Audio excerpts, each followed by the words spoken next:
Counsel's oversight of investigations that involve the president's conduct, and most immediately, to reports that the president was being investigated for potential obstruction of justice.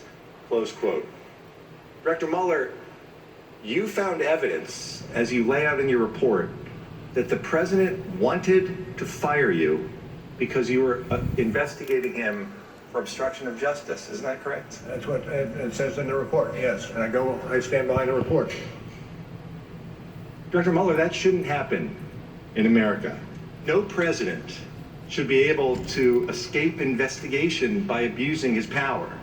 But that's what you testified to in your report. The president ordered you fired. The White House counsel knew it was wrong. The president knew it was wrong. In your report, it says there's also evidence the president knew he should not have made those calls to McGahn. But the president did it anyway. He did it anyway.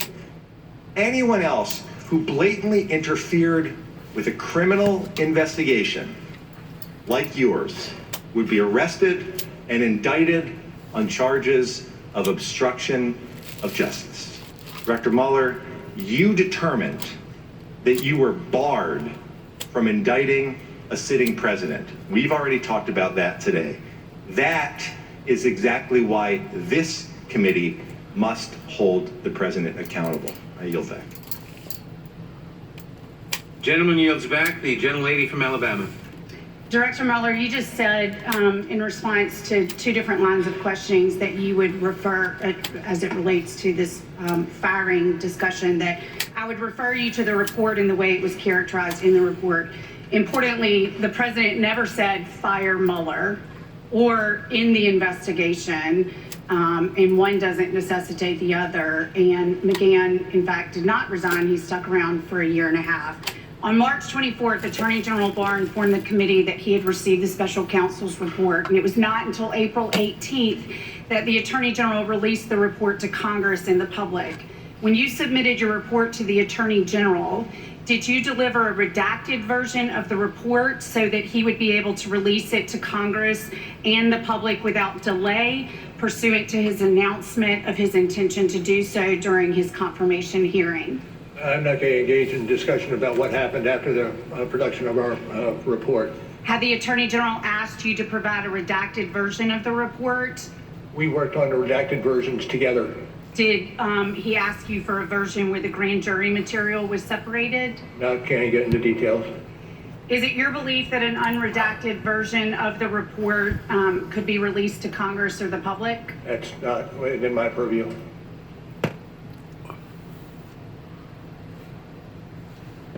Well, they had technical problems. Rule 6E material. Why did you not take a similar action so Congress could view this material? We had a process that we were operating on with the Attorney General's office. Are you aware of any Attorney General going to court to receive similar permission to unredact 6E material? I'm not aware of that being done. The Attorney General released the special counsel's report with minimal redactions to the public and an even lesser redacted version to Congress. Did you write the report with the expectation that it would be released publicly? No, we did not have an expectation. We wrote the report understanding that it was demanded by the statute and would go to the Attorney General for further review. And pursuant to the special counsel regulations, who is the only party that must receive the charging decision resulting from the special counsel's investigation? With regard to the president or generally? No, generally. Attorney General? At Attorney General Barr's confirmation hearing, he made it clear that he intended to release your report to the public. Do you remember how much of your report had been written at that point? Do not. Were there significant changes in tone or substance of the report made after the announcement that the report would be made available to Congress and the public? I can't get into that. During the Senate testimony of Attorney General William Barr, Senator Kamala Harris asked Mr. Barr if he had looked at all the underlying evidence that the special counsel's team had gathered. He stated that he had not. So I'm going to ask you, did you personally review all of the underlying evidence gathered in your investigation? Well, to the extent that it came through the special counsel's office, yes.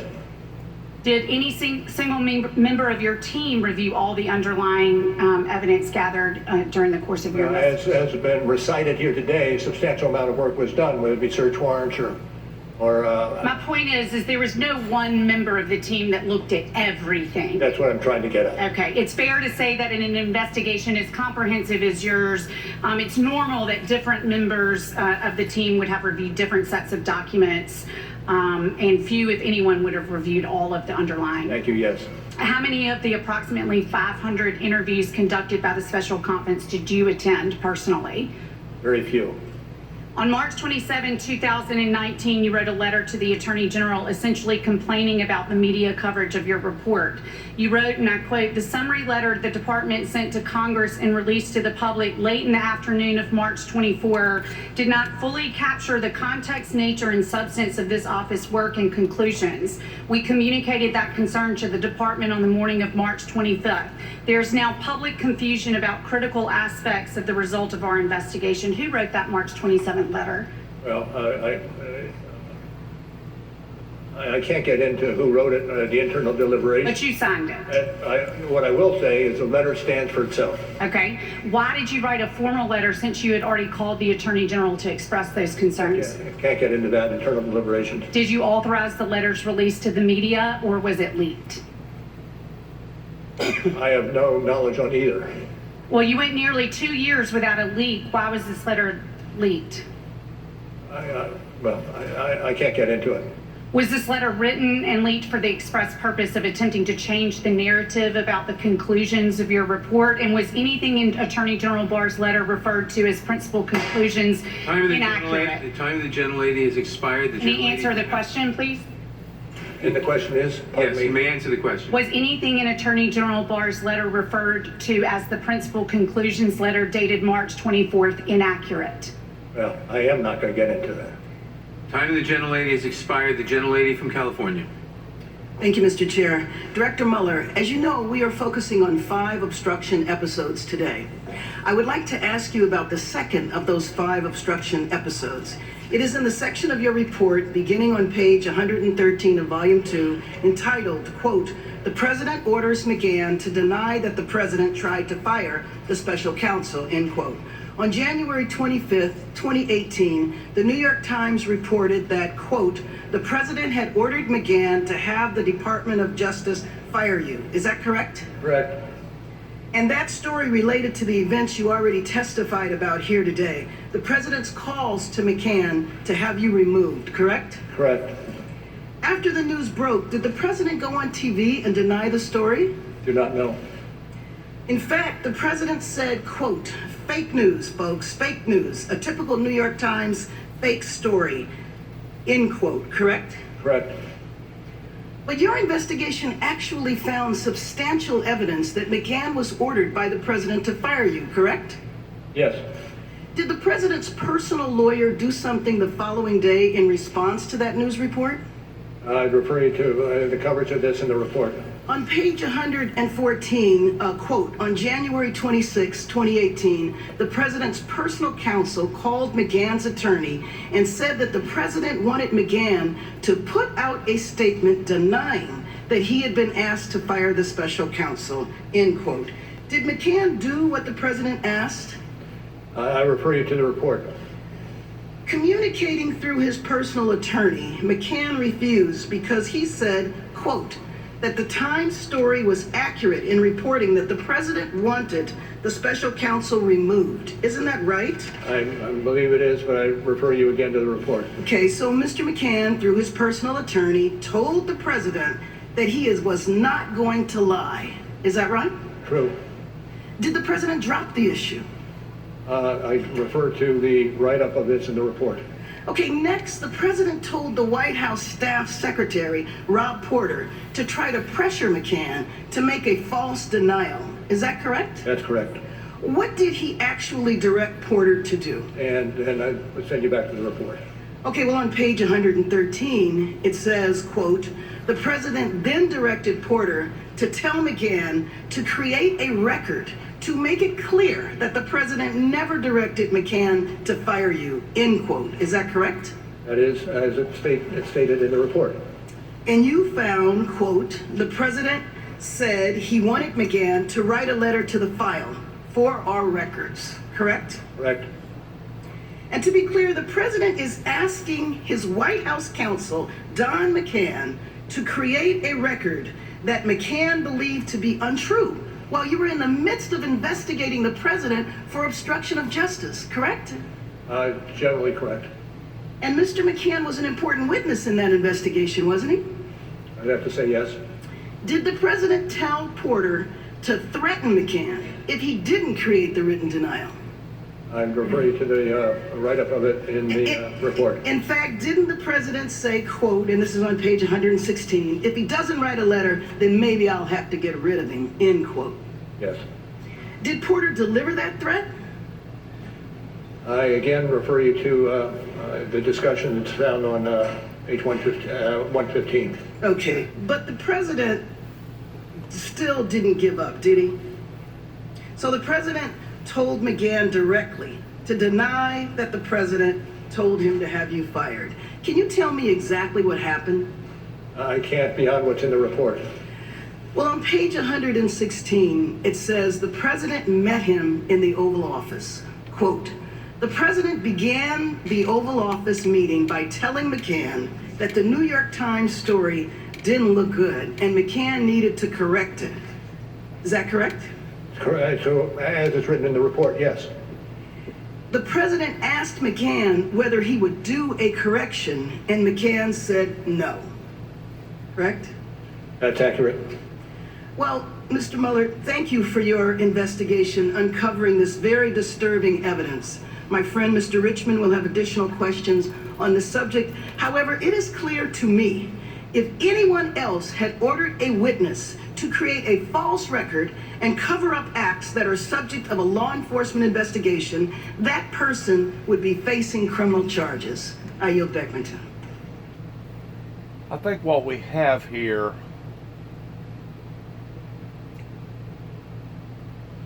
is a panel that has examined the words and realized that they have overlooked some crucial evidence pertaining to the fact of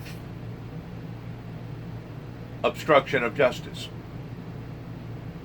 And I think what we have here,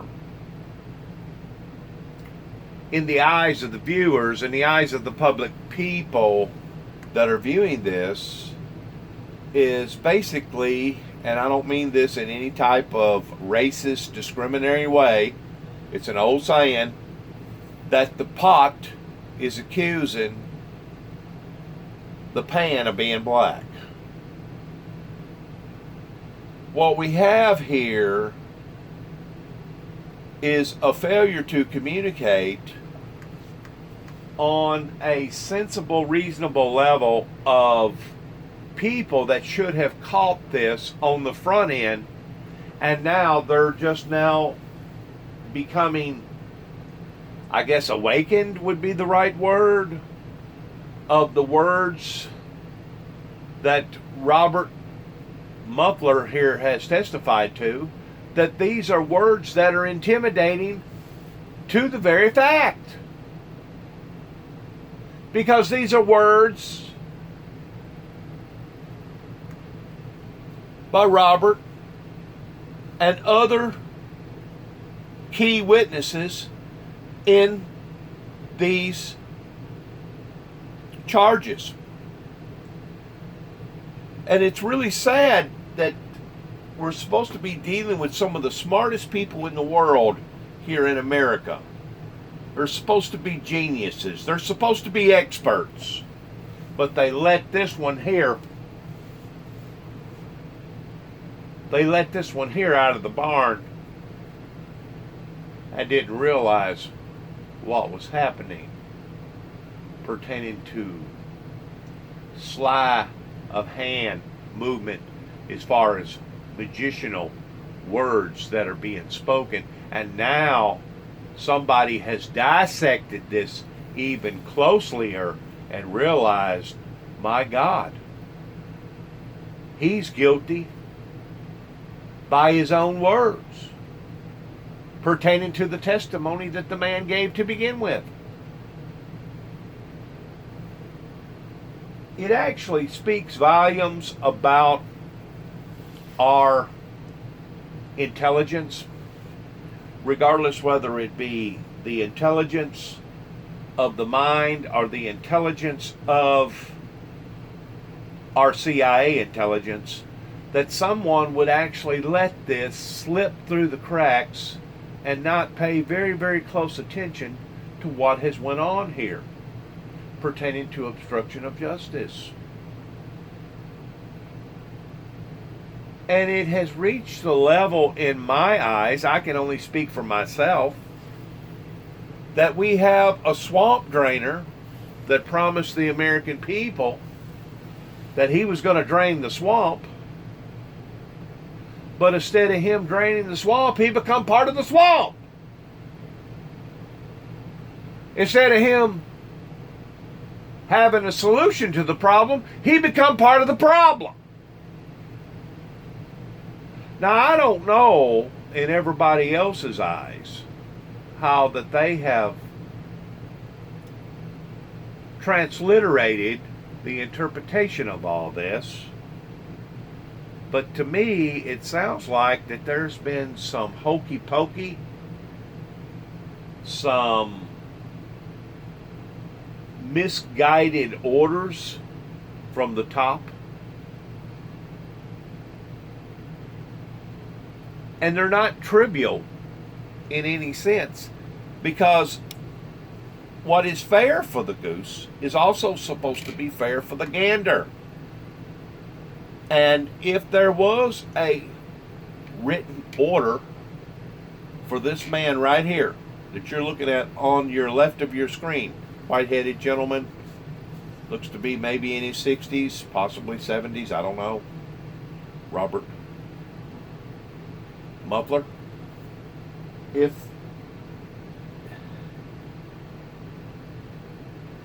your interpretation is similar to mine, what you're seeing here is a swift of hands, something that is done on a magicious level, but it's done with words that our panel, or this particular panel, failed to acknowledge until they went back over it and deciphered it and deciphered it and deciphered it and kept deciphering it until they finally figured out, here it is, hidden right in front of our very eyes, towards what has went on. Once more, it's a reflection upon the Democrat Party that's requesting for the resignation of our chief and commander. That way they won't have to go into an impeachment trial. And in essence, this actually may be a form of an informal impeachment trial, because it's bringing the light out in various areas of various things that has been said or not said. And sometimes I agree with this. It's not what you do that you're being charged for, but it is what that you haven't done. It's not what that you have said that people are wondering about, but what that you didn't say. Why didn't you do this? Why did you do this? You know, whenever you get to questioning one's motives, you have to realize that if you're the President of the United States, you're not going to want some sort of thorough investigation done on the behalf of possibly ruining you or possibly causing you to lose your position. This is extremely, extremely, extremely imperative that we do get down to the bottom of it, because it does reach the level of similar circumstances that happened with one of our other president, which was President Nixon. Impeachable offenses. I don't know if what has happened here reaches the escalation towards being redeemable in the fact that it needs to be impeachable offenses, but I do know this: whenever it comes to diplomatic immunity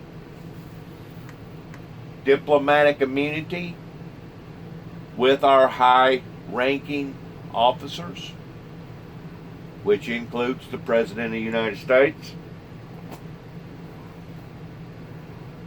whenever it comes to being subjected underneath that umbrella, there should only be limits towards how far that anyone, Republican, Democrat, or Independent, there should be only limitations towards anyone having the privilege of walking under the umbrella of diplomatic immunity, holding them accountable for every iota that they either say or don't say on behalf of the will and the safety of the American people. Now, I don't know if I said that just exactly right, but I said what I said. Because the bottom line is, we personally feel, as the citizens of one of the greatest nations in the world, we feel like that we have been let down. We have been let down towards the money situation, towards it exceeding now $22.5 trillion. We feel like that we have been let down in the safety and the security of our very own people, due to the fact of not just 9/11, but due to the fact of all these incredible, violent, hostile massacres that has been going on now since, I guess, West Virginia in 2005 or 2006. Basically, for the past 12 or 14 years, we have seen massacre after massacre after massacre, regardless whether it was happening in schools, colleges, universities, churches, or outdoor activities, or nightclub in Orlando, Florida. We have seen this again and again and again and again. And because of it, the American people are beginning to scratch their heads and wondering, my God, has it become senseless in even paying these people the type of money that they earn, due to the fact that instead of things getting better, things has actually become worse? In the sense that it looks like now that our government is fixing to collapse upon to itself. You have to start scratching your head in the sense of accountability, and you have to start wondering, when is this ride that we're all on going to end? This slow motion train wreck that's been happening now for several years, that obviously nobody can have a simple solution to. People are tired of being lied to. People are tired of being manipulated. People are tired of seeing the quick hand movement, the sleight of hands, the wording being unattached or unappropriately put out to the general public, that we actually don't even know what they're talking about sometimes, because the wording is so incredibly absurd from normal conversations that we have here in our land. And whenever it reaches the level that we begin to start questioning the leadership towards our very own, then and only then is there hope. I repeat, then and only then is there hope for a refinement to redeem our wrongs and start out on the right foot instead of the left one. Let's listen to some more of this, because this is very, very intense. This is historical in the sense that you just don't see this every day coming out the way that it's coming out because of miswording, misunderstanding of wording. People that didn't nail it on the front end, and now they're having to go back and look at this and expose transparency to the general public towards why that they're even doing this. Because this is our money at work here. This is our tax-paying money at work. Whenever they stop the show up at the White House in involving towards how that they're going to repair bridges, how that they're going to repair roads, how that they're going to fix the system down on the southern border, how that we're going to enhance space travel accomplishments, how that we're going to accomplish this, how that we're going to deal with the situations across the pond pertaining to Iran and North Korea and all the other problems above, all of them. We got to stop the show at the taxpayers' expense to reevaluate what they have reevaluated, to decipher what they have deciphered, to make our own determinations of either guilty or innocence. Because what we're dealing with here is basically a bunch of Einsteins, or they're supposed to be Einsteins, some of the most incredible minds in the world, in how that they are cutting this thing into little bitty pieces and looking at it, deciphering it. And because of the magnitude of all this, it's actually overwhelming for the public to transliterate properly, because the experts didn't do their job towards translating what needed to be translated on the front end, and now they're having to do it, of course, on the back end. As far as I'm concerned, this is once more my opinion. The president needs to be called down. Now, whether or not he needs to be called down to the point of needing to be impeached or needing to resign, I'm going to leave that once more to the experts, the people that's in power. But there has been, I believe, proof of obstruction of justice on the level that somebody needs to give an account for not so much what has happened, but how that it happened. Does that make any sense to my viewers? A lot of times it's not what we're looking at, but how that we're looking at it. There was two people. I'll use this for a quick illustration. There was two people that was sent to Africa to look at the situation over there and come back to the salesmen over here in America to give an account towards what that they thought. One guy's opinion was, my God, man, whatever you do, you don't want to invest no money over there. Everybody and their brother over there is walking around without shoes. You're not going to do no good towards selling people shoes over there. But the other guy that went with that guy, his opinion was just the opposite. Oh my God, you need to move your company over there immediately and start making shoes. Now nobody over there is wearing shoes. You can make a mint in selling people shoes. Once more, whenever you look at the glass of water that's in the glass, is it half full or is it half empty?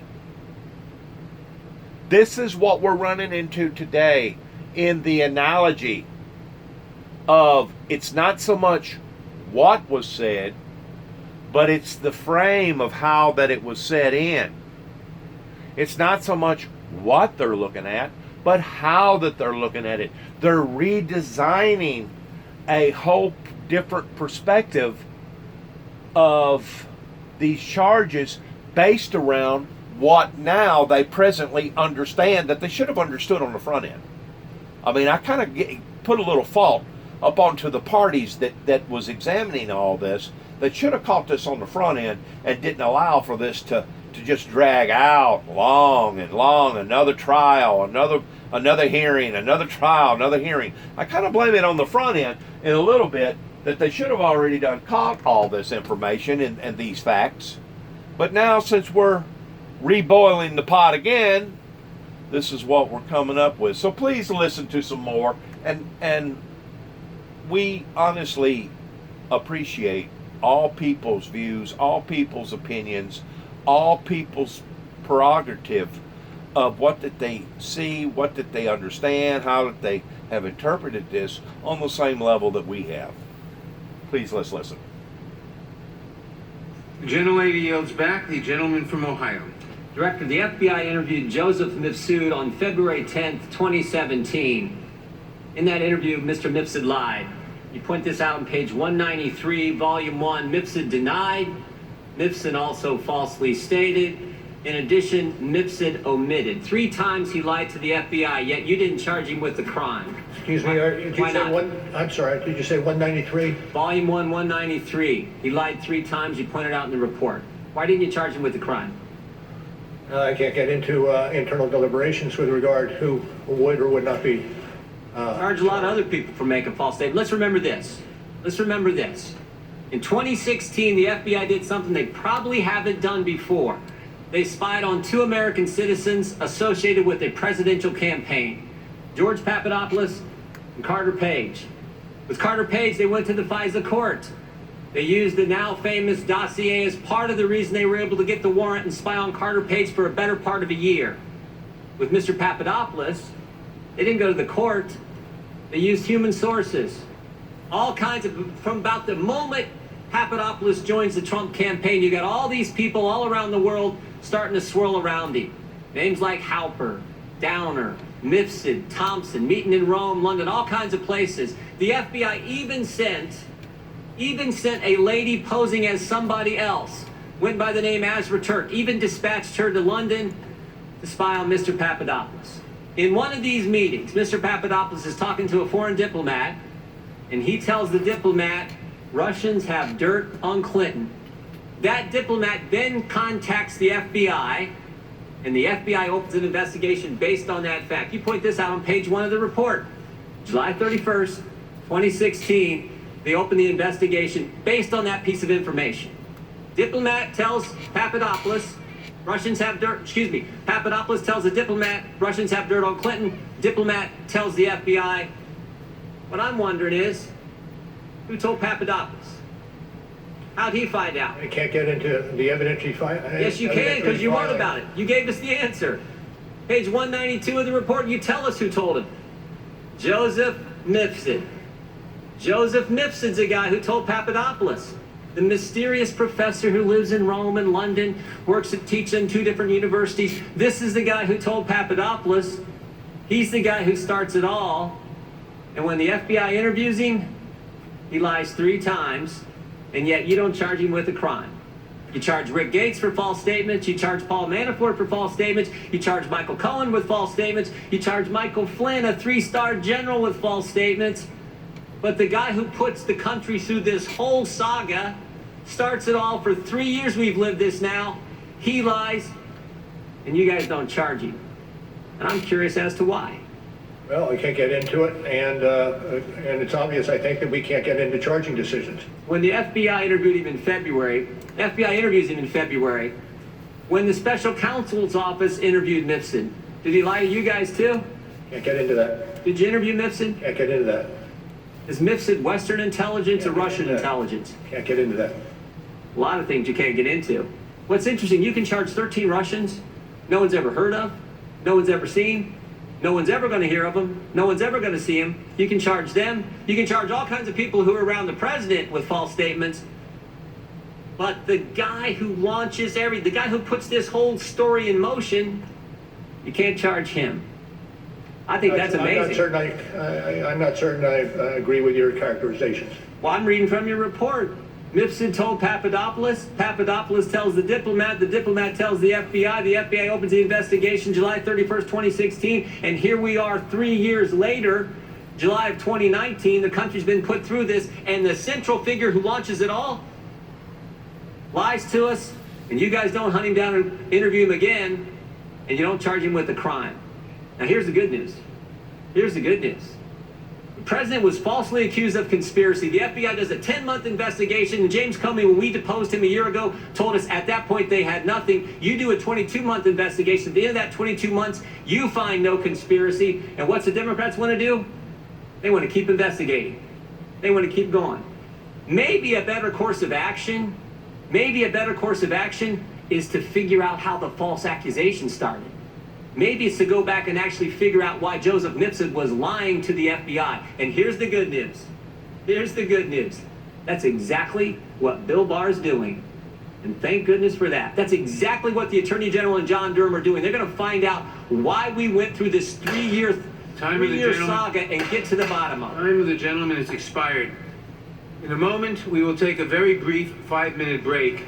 First, I ask everyone in the room to please remain seated and quiet while the witness exits the room. I also want to announce to those in the audience that you may not be guaranteed your seat if you leave the hearing room at this time.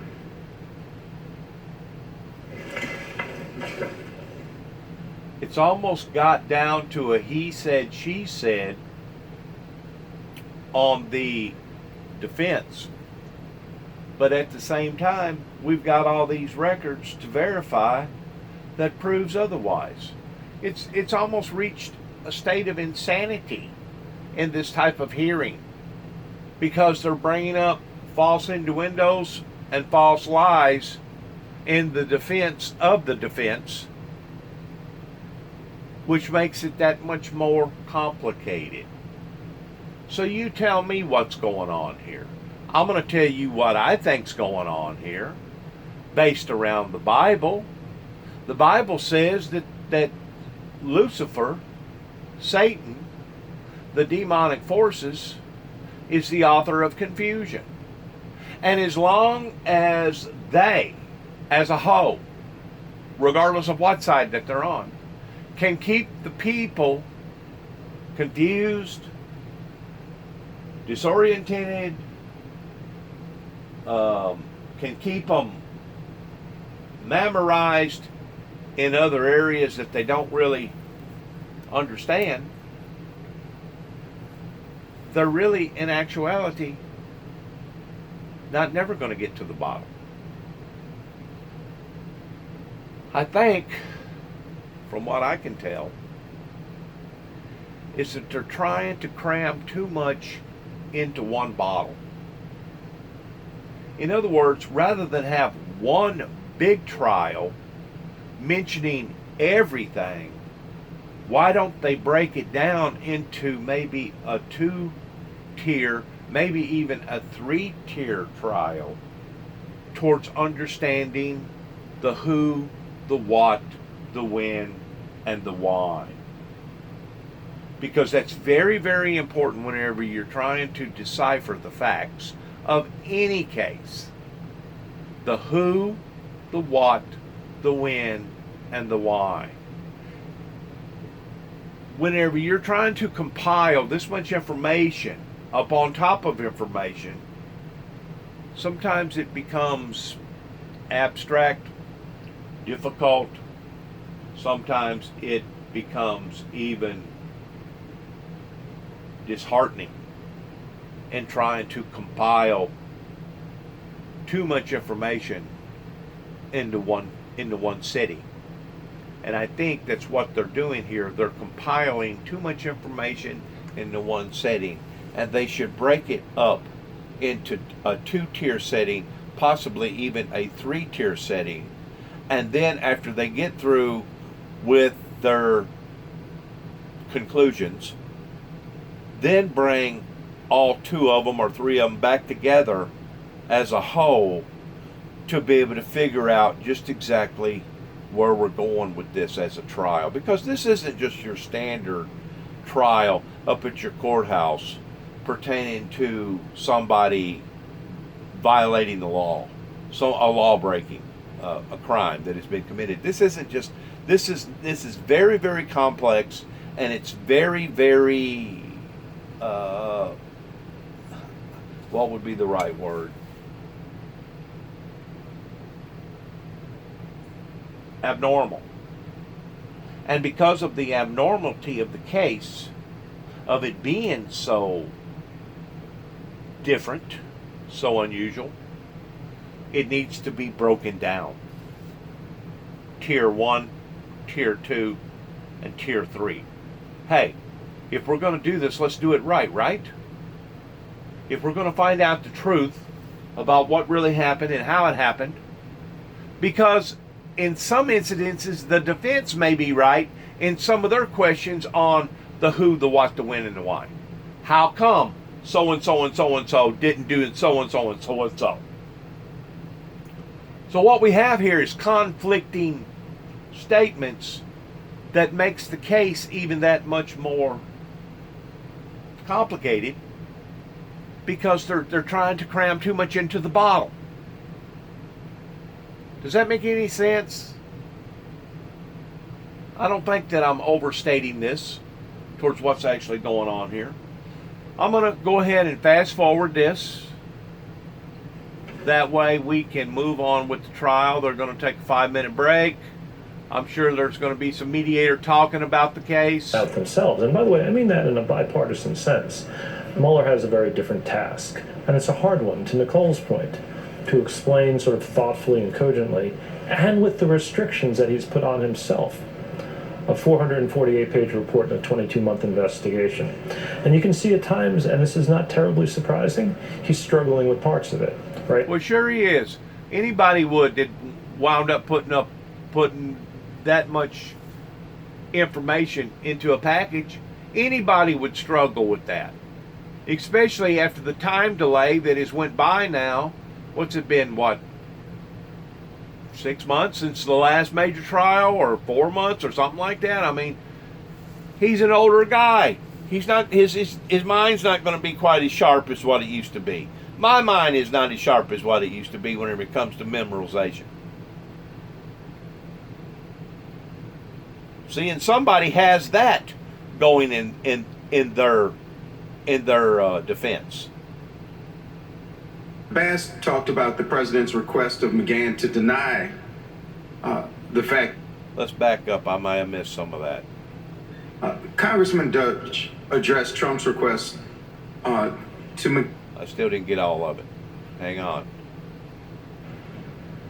Here we go. Gentleman from Louisiana, Mr. Richmond. Here we go. Thank you, Mr. Chairman. Mr. Mueller, Congressman Dutch addressed Trump's request to McGahn to fire you. Representative Bass talked about the president's request of McGahn to deny the fact that the president made that request. So I want to pick up where they left off, and I want to pick up with the president's personal lawyer.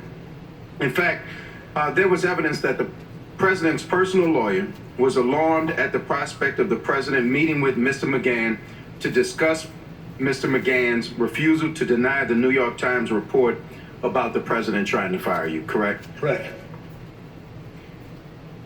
In fact, the president's counsel was so alarmed by the prospect of the president's meeting with McGahn that he called Mr. McGahn's counsel and said that McGahn could not resign no matter what happened in the Oval Office that day, correct? Correct. So it's accurate to say that the president knew that he was asking McGahn to deny facts that McGahn, quote, had repeatedly said were accurate, unquote. Isn't that right? Correct. Your investigation also found, quote, by the time of the Oval Office meeting with the president was aware, 1, that McGahn did not think the story was false, 2, did not want to issue a statement or create a written record denying facts that McGahn believed to be true. The president nevertheless persisted and asked McGahn to repudiate facts that McGahn had repeatedly said were accurate. Isn't that correct? Generally true. I believe that's on page 119. Thank you. In other words, the president was trying to force McGahn to say something that McGahn did not believe to be true. That's accurate. I want to reference you to a slide, and it's on page 120.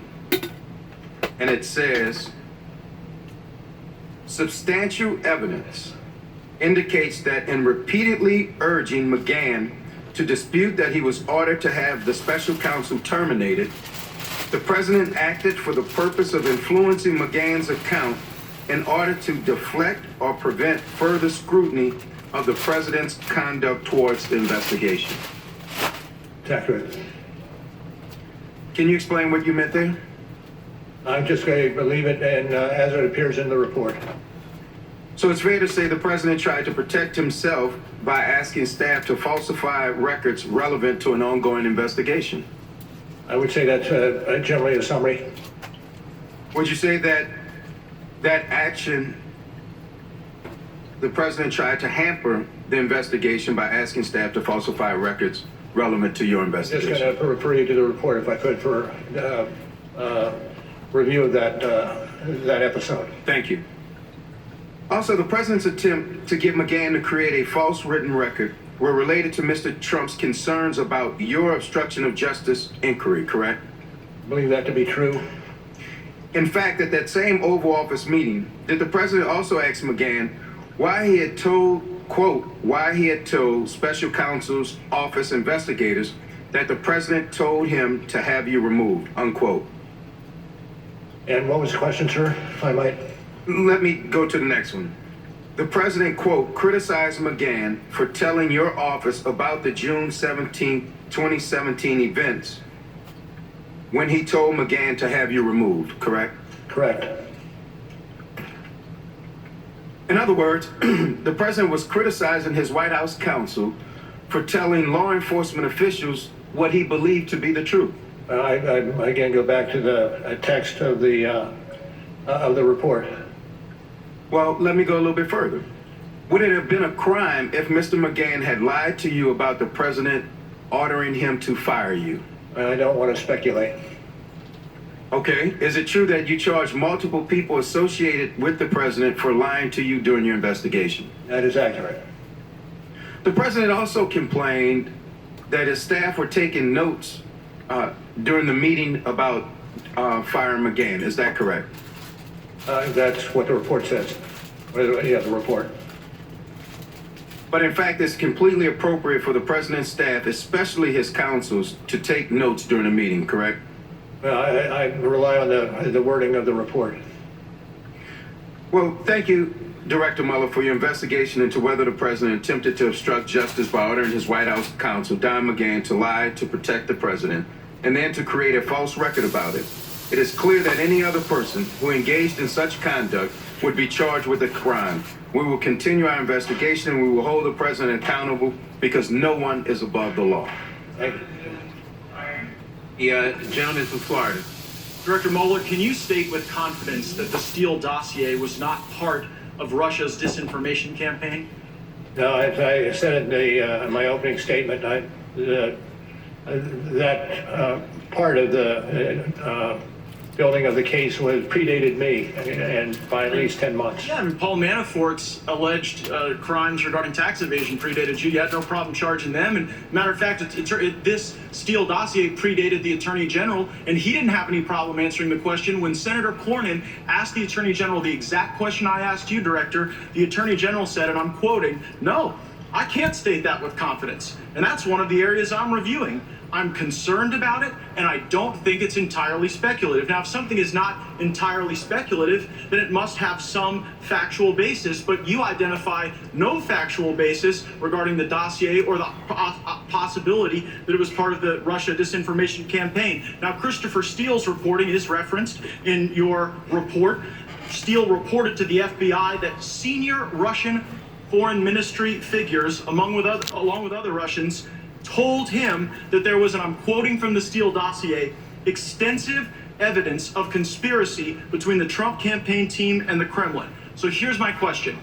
Did Russians really tell that to Christopher Steele, or did he just make it all up and was he lying to the FBI? Let me back up a second, if I could, and say, as I said earlier, with regard to the Steele, that's beyond my purview.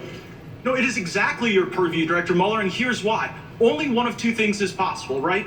Either Steele made this whole thing up and there were never any Russians telling him of this vast criminal conspiracy that you didn't find, or Russians lied to Steele. Now, if Russians were lying to Steele to undermine our confidence in our duly elected president, that would seem to be precisely your purview, because you stated in your opening that the organizing principle was to fully and thoroughly investigate Russia's interference. But you weren't interested in whether or not Russians were interfering through Christopher Steele. And if Steele was lying, then you should have charged him with lying like you charged a variety of other people, but you say nothing about this in your report. Well, sir. Meanwhile, Director, you're quite loquacious on other topics. You write 3,500 words about the June 9 meeting between the Trump campaign and Russian lawyer Veselnitskaya. You write on page 103 of your report that the president's legal team suggested, and I'm quoting from your report, that the meeting might have been a setup by individuals working with the firm that produced the Steele reporting. So I'm going to ask you a very easy question, Director Mueller. On the week of June 9, who did Russian lawyer Veselnitskaya meet with more frequently? The Trump campaign or Glenn Simpson, who is functionally acting as an operative for the Democratic National Committee? Well, what I think is missing here is the fact that this is under investigation elsewhere in the Justice Department. And if I can finish, sir, and consequently, it's not within my purview. Department of Justice and FBI should be responsive to questions on this particular issue. It is absurd to suggest that a operative for the Democrats was meeting with this Russian lawyer the day before and the day after the Trump Tower meeting, and yet that's not something you referenced. Now, Glenn Simpson testified under oath. He had dinner with Veselnitskaya the day before and the day after this meeting with the Trump team. Do you have any basis, as you sit here today, to believe that Steele was lying? As I said before, I'll say again, it's not my purview. Others are investigating what you So it's not your addressed. purview to look into whether or not Steele's lying. It's not your purview to look into whether or not anti-Trump Russians are lying to Steele. And it's not your purview to look at whether or not Glenn Simpson was meeting with the Russians the day before and the day after you write 3,500 words about the Trump campaign meeting. So I'm wondering how these decisions are guided. I look at the Inspector General's report. I'm citing from page 404 of the Inspector General's report. It states, Page stated, Trump's not ever going to be president, right? Right. Strzok replied, no, he's not. We'll stop it. Also in the Inspector General's report, there's someone identified as Attorney Number 2. Attorney Number 2, this is page 419, replied, hell no, and then added, Viva la resistance. Attorney Number 2 in the Inspector General's report and Strzok both worked on your team, didn't they? Pardon me, can you ask? They both worked on your team, didn't they? I know, I heard Strzok. Who else were you talking about? Attorney Number 2 identified in the Inspector General's report. Okay. And the question was? Did he work for you? The guy who said Viva la resistance? Peter Strzok worked for me for a period of time, yes. Yeah, but so did the other guy that said Viva la resistance. And here's what I'm kind of noticing, Director Mueller. When people associated with Trump lied, you threw the book at him. When Christopher Steele lied, nothing. And so it seems to be that when Glenn Simpson met with Russians, nothing. When the Trump campaign met with Russians, 3,500 words. And maybe the reason why there are this discrepancies in what you focused on is because the team was so biased. Time of the gentleman has expired. Pledged to stop Mr. Trump. Jeffries of New York is recognized. Mr. Mueller, obstruction of justice is a serious crime that strikes at the core of an investigator's effort to find the truth, correct? Correct. The crime of obstruction of justice has 3 elements, true? True. The first element is an obstructive act, correct? Correct. An obstructive act could include taking an action that would delay or interfere with an ongoing investigation as set forth in Volume 2, page 87 and 88 of your report, true? I'm sorry, could you again repeat the question? An obstructive act could include taking an action that would delay or interfere with an ongoing investigation. That's true. Your investigation found evidence that President Trump took steps to terminate the special counsel, correct? Correct. Mr. Mueller, does ordering the termination of the head of a criminal investigation constitute an obstructive act? That would be, Let me refer you to the report. Let me refer you to page 87 and 88 of volume 2, where you conclude the attempt to remove the special counsel would qualify as an obstructive act if it would naturally obstruct the investigation and any grand jury proceedings that might flow from the inquiry, correct? Yes, I've got that now. Thank you. Thank you. The second element of obstruction of justice is the presence of an obstructive act in connection with an official proceeding. True? True. Does the special counsel's criminal investigation into the potential wrongdoing of Donald Trump constitute an official proceeding? And that's an area which I cannot get into. Okay. President Trump tweeted on June 16, 2017, quote, "I am being investigated for firing the FBI director by the man who told me to fire the FBI director. Witch hunt." The June 16th tweet just read was cited on page 89 in volume 2, constitutes a public acknowledgement by President Trump that he was under criminal investigation, correct? I think generally correct. One day later, on Saturday, June 17th, President Trump called White House counsel Don McGahn at home and directed him to fire the special counsel. True? I believe it to be true. I think I may have stated in response to questions some. That is correct. President Trump told Don McGahn, quote, "Mueller has to go," close quote. Correct? Correct. Your report found on page 89, volume 2, that substantial evidence indicates that by June 17th, the president knew his conduct was under investigation by a federal prosecutor who could present any evidence of federal crimes to a grand jury. True? True. The third element, second element having just been satisfied, the third element of the crime of obstruction of justice is corrupt intent. True? True. Corrupt intent exists if the president acted to obstruct an official proceeding for the improper purpose of protecting his own interests, correct? That's generally correct. Thank you. The only thing I would say is we are going through the three elements of the proof of the obstruction of justice charges. When the fact of the matter is, we got. Excuse me, just 1 second. Well, thank you, Mr. Mueller. Let me move on in the interest of time. Upon learning about the appointment of the special counsel, your investigation found that Donald Trump stated to the then Attorney General, quote, "Oh my God, this is terrible. This is the end of my presidency. I'm effed." Is that correct? Correct. Is it fair to say that Donald Trump viewed the special counsel's investigation into his conduct as adverse to his own interests? I think that generally is true. The investigation found evidence, quote, that the president knew that he should not have directed Don McGahn to fire the special counsel, correct? And where do you have that quote? Page 90, volume 2. There's evidence that the president knew he should not have made those calls to McGahn, close quote. I see that, yes, that's accurate. The investigation also found substantial evidence that President Trump repeatedly urged McGahn to dispute that he was ordered to have the special counsel terminated, correct? Correct. The investigation found substantial evidence that when the president ordered Don McGahn to fire the special counsel and then lie about it, Donald Trump, 1, committed an obstructive act, 2, connected to an official proceeding, 3, did so with corrupt intent. Those are the elements of obstruction of justice. This is the United States of America. No one is above the law. No one. The president must be held accountable one way or the other. Let me just say, if I might, I don't subscribe necessarily to your the way you analyze that. I'm not saying it's out of the ballpark, but I'm not supportive of that analytical charge. Thank you. Thank you, Mr. Chairman. Mr. Mueller over here. Aye. Hi. I want to start by thanking you for your service. You joined the Marines and led a rifle platoon in Vietnam, where you earned a Bronze Star, Purple Heart, and other commendations. You served as an assistant United States attorney leading the homicide unit here in D.C., U.S. attorney for the District of Massachusetts and later Northern District of California, assistant attorney general for DOJ's criminal division, and the FBI director. So thank you. I appreciate that. But having reviewed your biography, it puzzles me why you handled your duties in this case the way you did.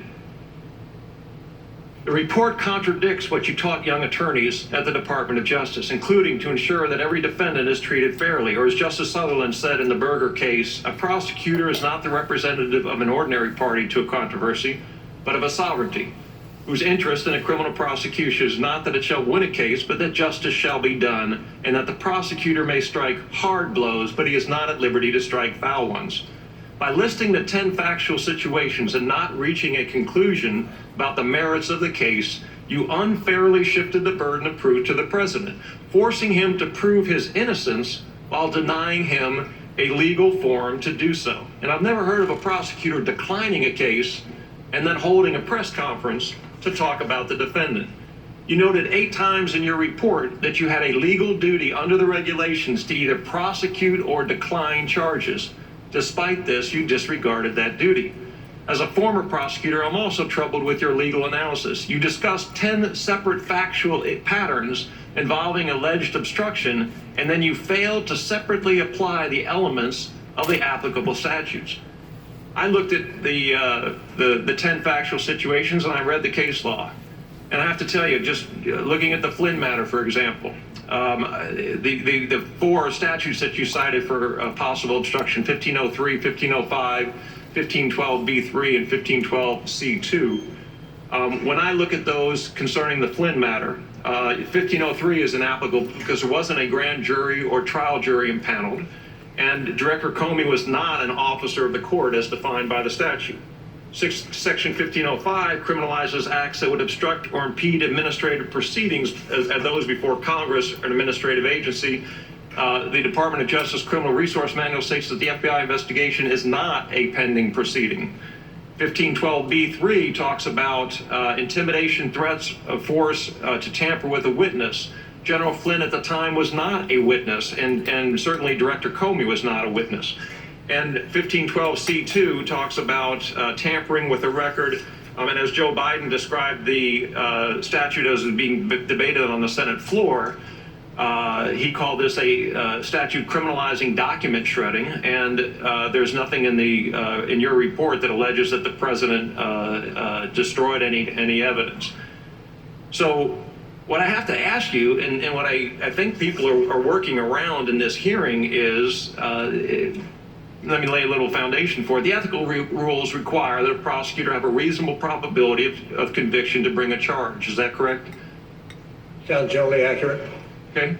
And the regulations concerning your job as special counsel state that your job is to provide the Attorney General with a confidential report explaining the prosecution or declination decisions reached by your office.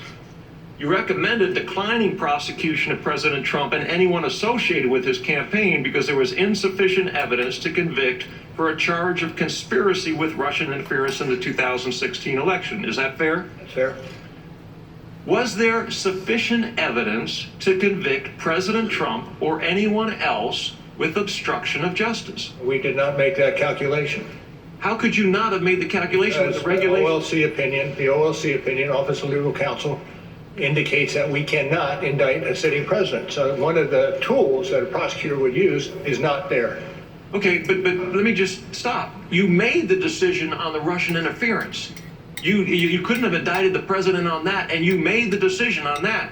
But when it came to obstruction, you threw a bunch of stuff up against the wall to see what would stick. Well, and that is fundamentally unfair. I would not agree to that characterization at all. What we did is provide to the Attorney General in the form of a confidential memorandum our understanding of the case. Those cases that were brought, those cases were declined, and that one case where the president cannot be charged with a crime. Okay, but could you charge the president with a crime after he left office? Yes. You believe that you could charge the president of the United States with obstruction of justice after he left office? Yes. Ethically, under the ethical standards? Well, I'm not certain because I haven't looked at the ethical standards, but the OLC opinion says that the prosecutor, while he cannot bring a charge against the sitting president, nonetheless can continue the investigation to see if there are any other persons who might be drawn into the Time of the gentleman has expired. The gentleman from Rhode Island. Director, Director, as you know, we are specifically focusing on 5 separate obstruction episodes here today.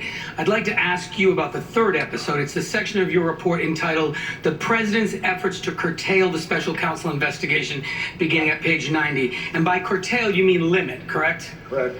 My colleagues have walked through how the President tried to have you fired through the White House counsel, and because Mr. McGahn refused the order, the President asked others to help limit your investigation. Is that correct? Correct. And was Corey Lewandowski one such individual?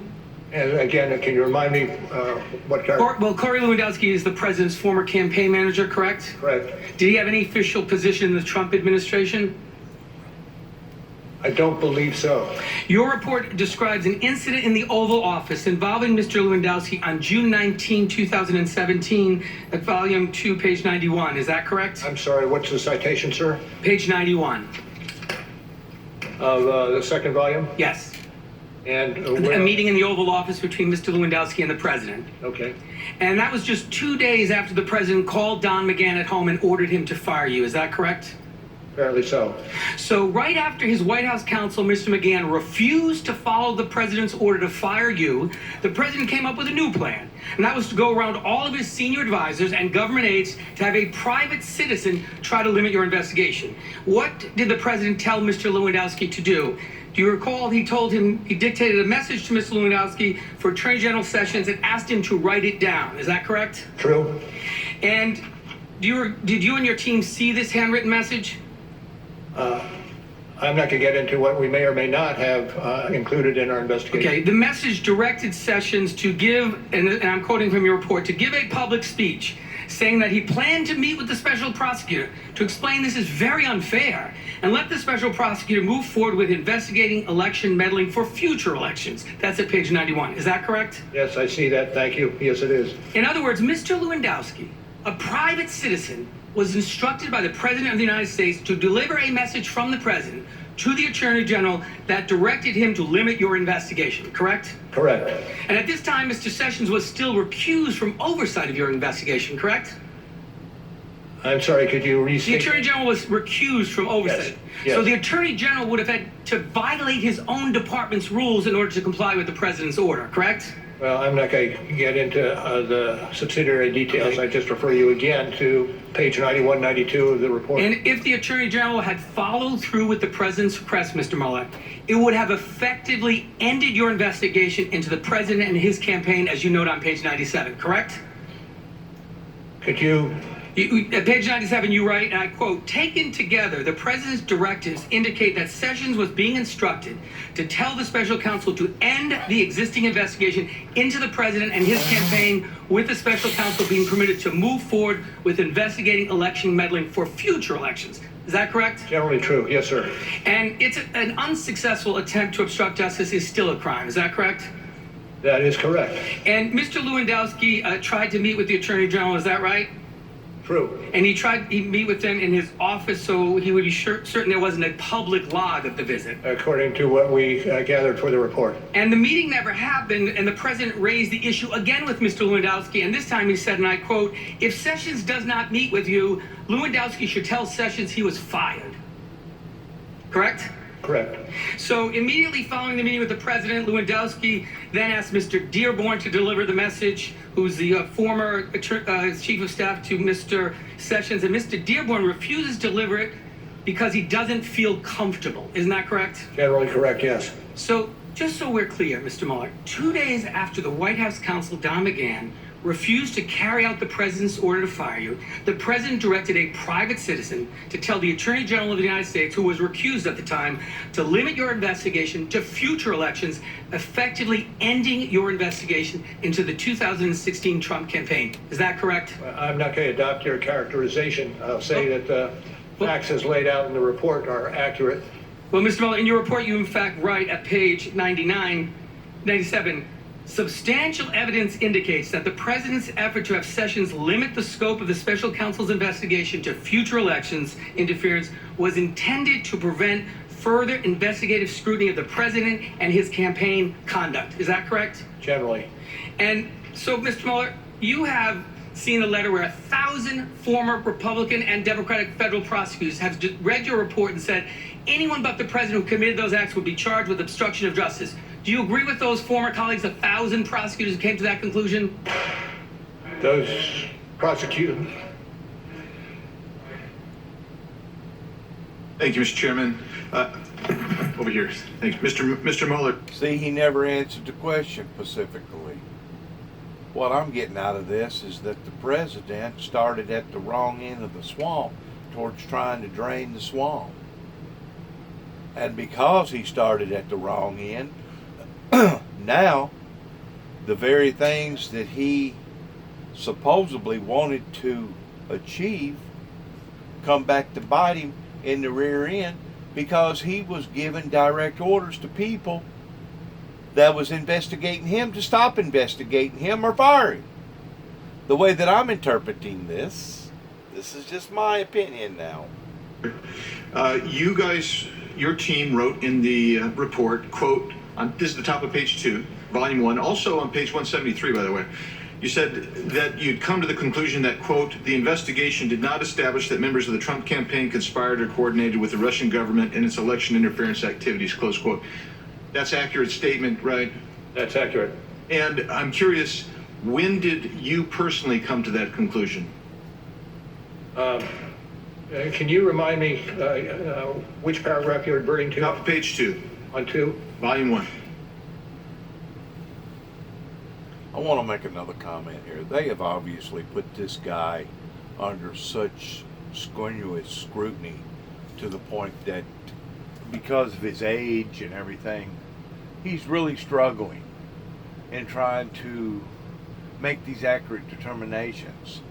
Maybe he's already been burnt out on the stress level to the point that it probably gives him migraine headaches at night whenever he tries to sleep.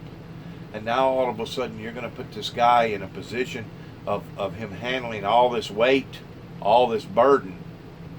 And to be quite honest with you, I think he needs to have like a representative helping him in struggling towards the facts, like he's doing right now. He's actually he's trying to determine on whether or not for sure that he actually said it or not. Well, I understand that he wants to verify what they're talking about is accurate, but you know good and well everybody in there has already read these reports, and if somebody is saying something that is not written on paper at this particular point in time, somebody's going to catch it other than Mr. Mueller. So really and truly what this guy is doing to recheck the accuracy of some of the claims is kind of, I ain't going to say that it's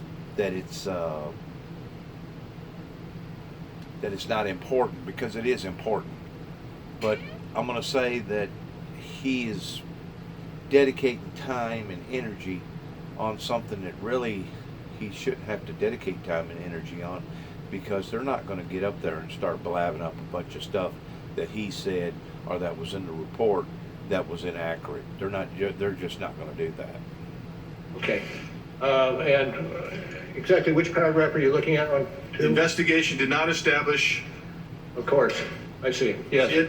What was your question? My question now is, when did you personally reach that conclusion? Well, we were ongoing for 2 years.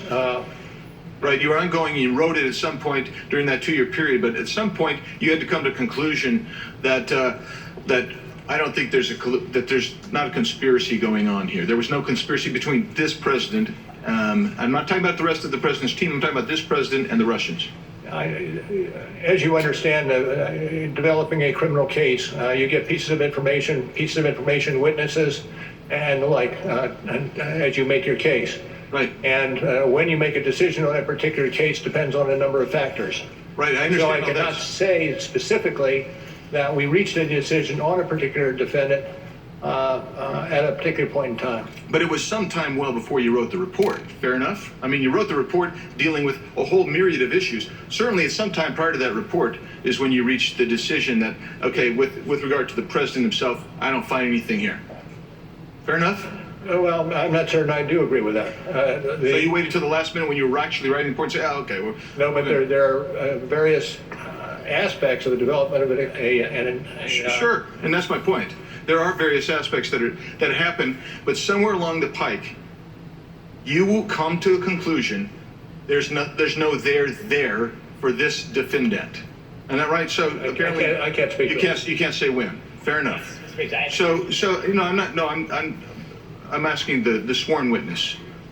Mr. Mueller, evidence suggests that on May 10th, 2017, at approximately 7:45 a.m., 6 days before the DAG's Deputy Attorney General appointed you special counsel, Mr. Rosenstein called you and mentioned the appointment of a special counsel. Not necessarily that you'd be appointed, but that you had a discussion of that. Is that true? May 10th, 2017. I don't have any.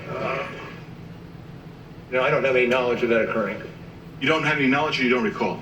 I don't have any knowledge. Evidence also suggests. Given that, what I saw you do, are you questioning that? Well, I just find it intriguing. Let me just tell you that there's evidence that suggests that phone call took place and that's what was said. So let's move to the next question. Evidence suggests that also on May 12th, 2017, 5 days before the DAG appointed you special counsel, you met with Mr. Rosenstein in person. Did you discuss the appointment of special counsel then? Not necessarily that you, but that there would be a special counsel. I've gone into waters that don't allow me to give you an answer to that particular question. It relates to the internal discussions he would have in terms of indicting an individual. It has nothing to do with indictment. It has to do with special counsel and whether you discussed that with Mr. Rosenstein.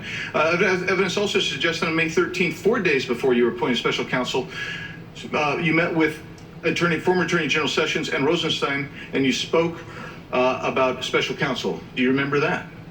Not offhand, no. Okay. And on May 16th, the day before you were appointed special counsel, you met with the president and Rod Rosenstein. Do you remember having that meeting? Yes. And discussion of the position of FBI director took place. Do you remember that? Yes.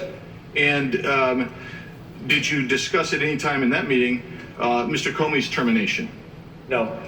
Did you discuss at any time in that meeting the potential appointment of a special counsel? Not necessarily you, but just in general terms. I can't get into the discussions on that. How many times did you speak to Mr. Rosenstein before May 17th, which is the day you got appointed, regarding the appointment of special counsel? How many times prior to that did you discuss? I can't tell you how many times. Is that because you don't recall, or are you just? I do not recall. Okay, thank you. How many times did you speak with Mr. Comey about any investigations pertaining to Russia prior to May 17, 2017? Did you have any? Zero.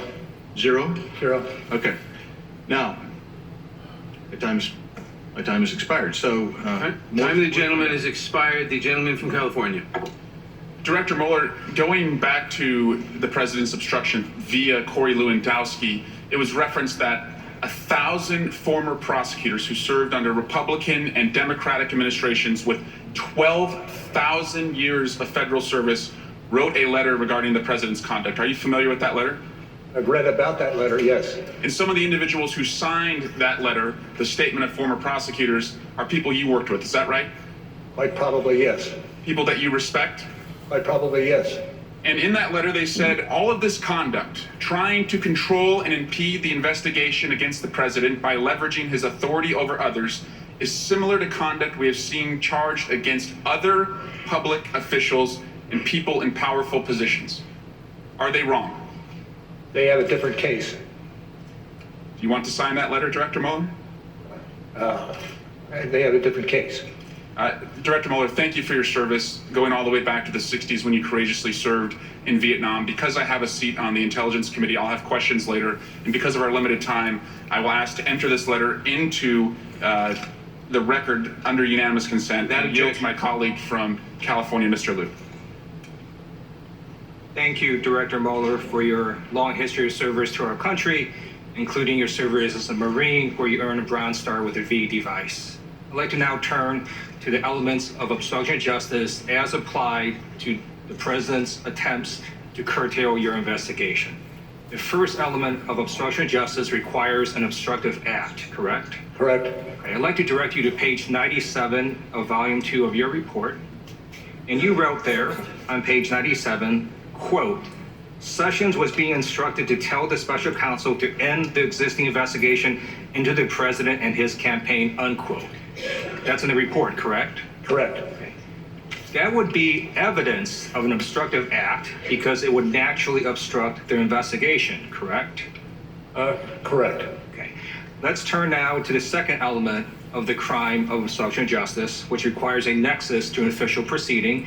Again, I'm going to direct you to page 97, the same page of volume 2, and you wrote, quote, by the time of the president's initial one-on-one meeting with Lewandowski on June 19, 2017, the existence of a grand jury investigation supervised by the special counsel was public knowledge. That's in the report, correct? Correct. That would constitute evidence of a nexus to an official proceeding because a grand jury investigation is an official proceeding, correct? Yes. Okay. I'd like to now turn to the final element of the crime of obstruction of justice.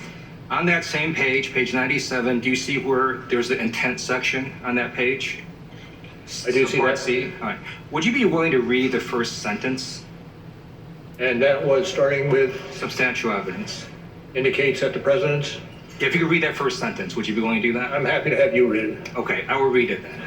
You wrote, quote, substantial evidence indicates that the president's effort to have Sessions limit the scope of the special counsel's investigation to future election interference was intended to prevent further investigative scrutiny of the president's and his campaign's conduct, unquote. That's in the report, correct? That is in the report, and I rely what's in the report to indicate what's happening in the paragraphs that we've been discussing. Thank you. So to recap what we've heard, we have heard today that the president ordered former White House counsel Don McGahn to fire you. The president ordered Don McGahn to then cover that up and create a false paper trail. And now we've heard the president ordered Corey Lewandowski to tell Jeff Sessions to limit your investigation so that you stop investigating the president. I believe a reasonable person looking at these facts could conclude that all three elements of the crime of obstruction of justice have been met. And I'd like to ask you, the reason again that you did not indict Donald Trump is because of OLC opinion stating that you cannot indict a sitting president, correct? That is correct. The fact that their orders by the president were not carried out, that is not a defense to obstruction of justice because the statute itself is quite broad. It says that as long as you endeavor or attempt to obstruct justice, that would also constitute a crime. I'm not going to get into that at this juncture. Okay, thank you. And based on the evidence that we have heard today, I believe a reasonable person could conclude that at least 3 crimes of obstruction of justice by the president occurred. We're going to hear about 2 additional crimes. That would be the witness tamperings of Michael Cohen and Paul Manafort. Well, the only thing I want to add is that I'm going through the elements with you does not mean that I subscribe to what you're trying to prove through those elements. The time of the gentleman has expired. The gentlelady from Arizona. I'm sorry, gentleman from California. Thank you, Mr. Chairman. Mueller, over here. Thanks for joining us today. You had 3 discussions with Rod Rosenstein about your appointment as special counsel May 10th, May 12th, and May 13th, correct? If you say so, I have no reason to dispute that. Then you met with the president on the 16th with Rod Rosenstein present, and then on the 17th you were formally appointed as special counsel. Were you meeting with the president on the 16th with knowledge that you were under consideration for appointment to special counsel? I did not believe I was under consideration for counsel. I had served 2 terms as FBI director. The answer is no. And the answer is no. Greg Jarrett describes your office as the team of partisans. And as additional information is coming to light, there's a growing concern that political bias caused important facts to be omitted from your report in order to cast the president unfairly in a negative light. For example, John Dowd, the president's lawyer, leaves a message with Michael Flynn's lawyer on November 17th of 2017, November 2017. The edited version in your report makes it appear that he was improperly asking for confidential information, and that's all we know from your report, except that the judge in the Flynn case ordered the entire transcript released, in which Dowd makes it crystal clear that's not what he was suggesting. So my question is, why did you edit the transcript to hide the exculpatory part of the message? I'm not certain I would agree with your characterization as that we did anything to hide. Well, you omitted it. You quoted the part where he says we need some kind of heads up just for the sake of protecting all of our interests if we can, but you omitted the portion where he says without giving up any confidential information. Well, I'm not going to go further in terms of discussing the... Well, let's go on. You extensively discussed Konstantin Kilimnik's activities with Paul Manafort. You describe him as, quote, a Russian-Ukrainian political consultant and longtime employee of Paul Manafort, assessed by the FBI to have ties to Russian intelligence. And again, that's all we know from your report, except we've since learned from news articles that Kilimnik was actually a U.S. State Department intelligence source, yet nowhere in your report is he so identified. Why was that fact? I don't necessarily credit what you're saying occurred. Were you aware that Kilimnik was I'm not going to go into the ins and outs. I'm not going to go into the ins and outs of what we had in the course of our investigation. Did you interview Konstantin Kilimnik?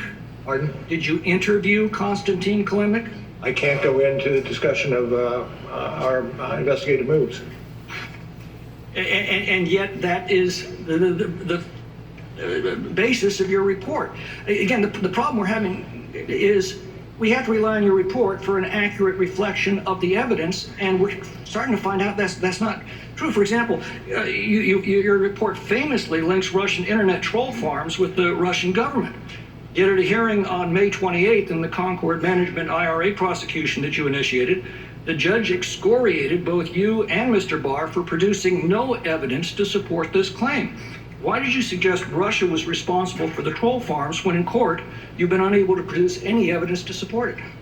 Well, I'm not going to get into that any further than I already have. But you have left the clear impression throughout the country through your report that it was the Russian government behind the troll farms, and yet when you're called upon to provide actual evidence in court, you fail to do so. Well, I would again dispute your characterization of what occurred in that proceeding. In fact, the judge, considered holding prosecutors in criminal contempt.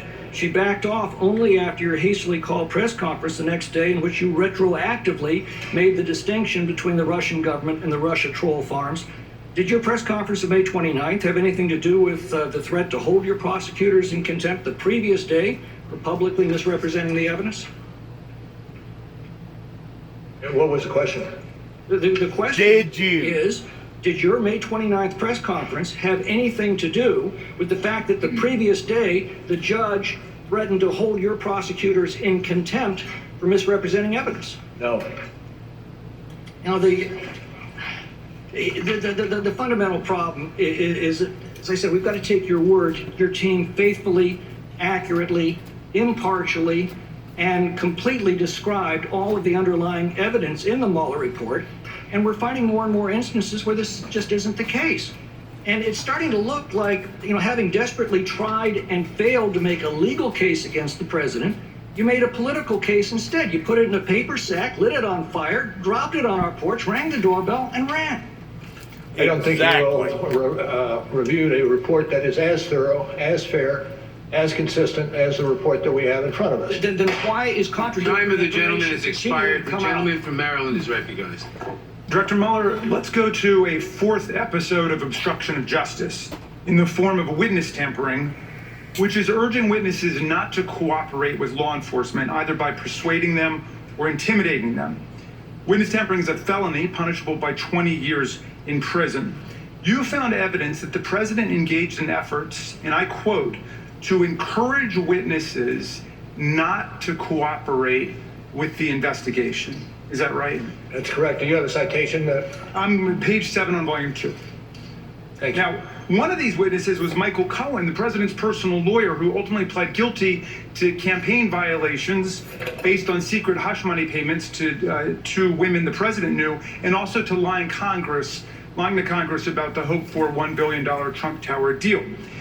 After the FBI searched Cohen's home, the president called him up personally, he said, to check in and told him to, quote, hang in there and stay strong. Is that right? Do you remember finding that? If it's in the report as stated, yes, it is right. Yes, also in the report, actually, are a series of calls made by other friends of the president, One reached out to say he was with the boss in Mar-a-Lago, and the president said he loves you. His name is redacted. Another redacted friend called to say the boss loves you, and a third redacted friend called to say everyone knows the boss has your back. Do you remember finding that sequence of calls? Generally, yes. When the news, and in fact, Cohen said that following the receipt of these messages, I'm quoting here, page 147 of volume 2, he believed he had the support of the White House if he continued to toe the party line, and he determined to stay on message and be part of the team. That's at page 147. Do you remember generally finding that? Generally, yes. Well, Robert Costello, a lawyer close to the president's legal team, emailed Cohen to say, quote, "You are loved, they are in our corner, sleep well tonight, and you have friends in high places." And that's up on the screen, page 147. You remember reporting that? Okay. Now, when the news first broke that Cohen had arranged payoffs to Stormy Daniels, Cohen faithfully stuck to this party line. He said that publicly that neither the Trump organization nor the Trump campaign was a party to the transaction, and neither reimbursed him. Trump's personal attorney at that point quickly texted Cohen to say, quote, "Client says thank you for what you do." Mr. Mueller, who is the capital C client thanking Cohen for what he does? I can't speak to that. Okay, but the assumption in the context suggests very strongly it's President Trump. I can't speak to that. Okay. Cohen later broke and pled guilty to campaign finance offenses and admitted fully they were made, quote, "at the direction of candidate Trump." Do you remember that? Yes. After Cohen's guilty plea, the president suddenly changed his tune towards Mr. Cohen, didn't he? I would say I rely on what's in the report. Well, he made the suggestion that Cohen family members had committed crimes. He targeted, for example, Cohen's father-in-law and repeatedly suggested that he was guilty of committing crimes, right? Generally accurate. Okay. On page 154, you give a powerful summary of these changing dynamics. And you said, I'm happy to have you read it, but I'm happy to do it if not. I have it in front of me, thank you. Would you like to read it? I would. Can you read it out loud to everybody?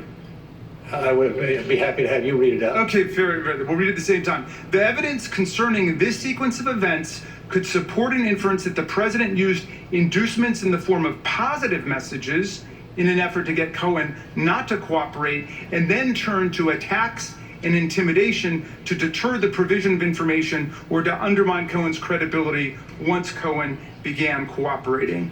I believe that's accurate. Okay, and in my view, if anyone else in America engaged in these actions, they would have been charged with witness tampering. We must enforce the principle in Congress that you emphasize so well in the very last sentence of your report, which is that in America, no person is so high as to be above the law. I yield back, Mr. Chairman. Thank you, Mr. Chairman. Just recently, Mr. Mueller, you said Mr. Liu was asking you questions. And Mr. Liu's question, I quote, "The reason you didn't indict the president is because of the OLC opinion." And you answered, "That is correct." But that is not what you said in the report, and it's not what you told Attorney General Barr. And in fact, in a joint statement that you released with DOJ on May 29th, after your press conference, your office issued a joint statement with the Department of Justice that said, "The Attorney General has previously stated that the special counsel repeatedly affirmed that he was not saying that but for the OLC opinion, he would have found the president obstructed justice. The special counsel's report and his statement today made clear that the office concluded it would not reach a determination one way or the other whether the president committed a crime. There is no conflict between these statements." So, Mr. Mueller, do you stand by your joint statement with DOJ that you issued on May 29th as you sit here today? I would have to look at it more closely before I said I agree with it.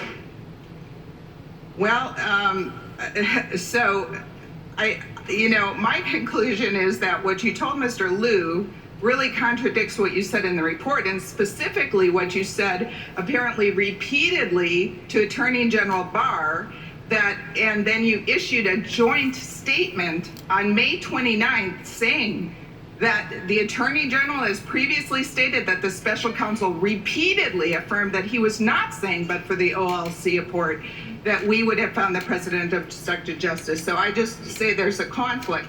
I do have some more questions. Mr. Mueller, there's been a lot of talk today about firing the special counsel and curtailing the investigation. Were you ever fired, Mr. Mueller? From the Was I special? what? Were you ever fired as special counsel, Mr. Not Mueller? that no. No. Were you allowed to complete your investigation unencumbered?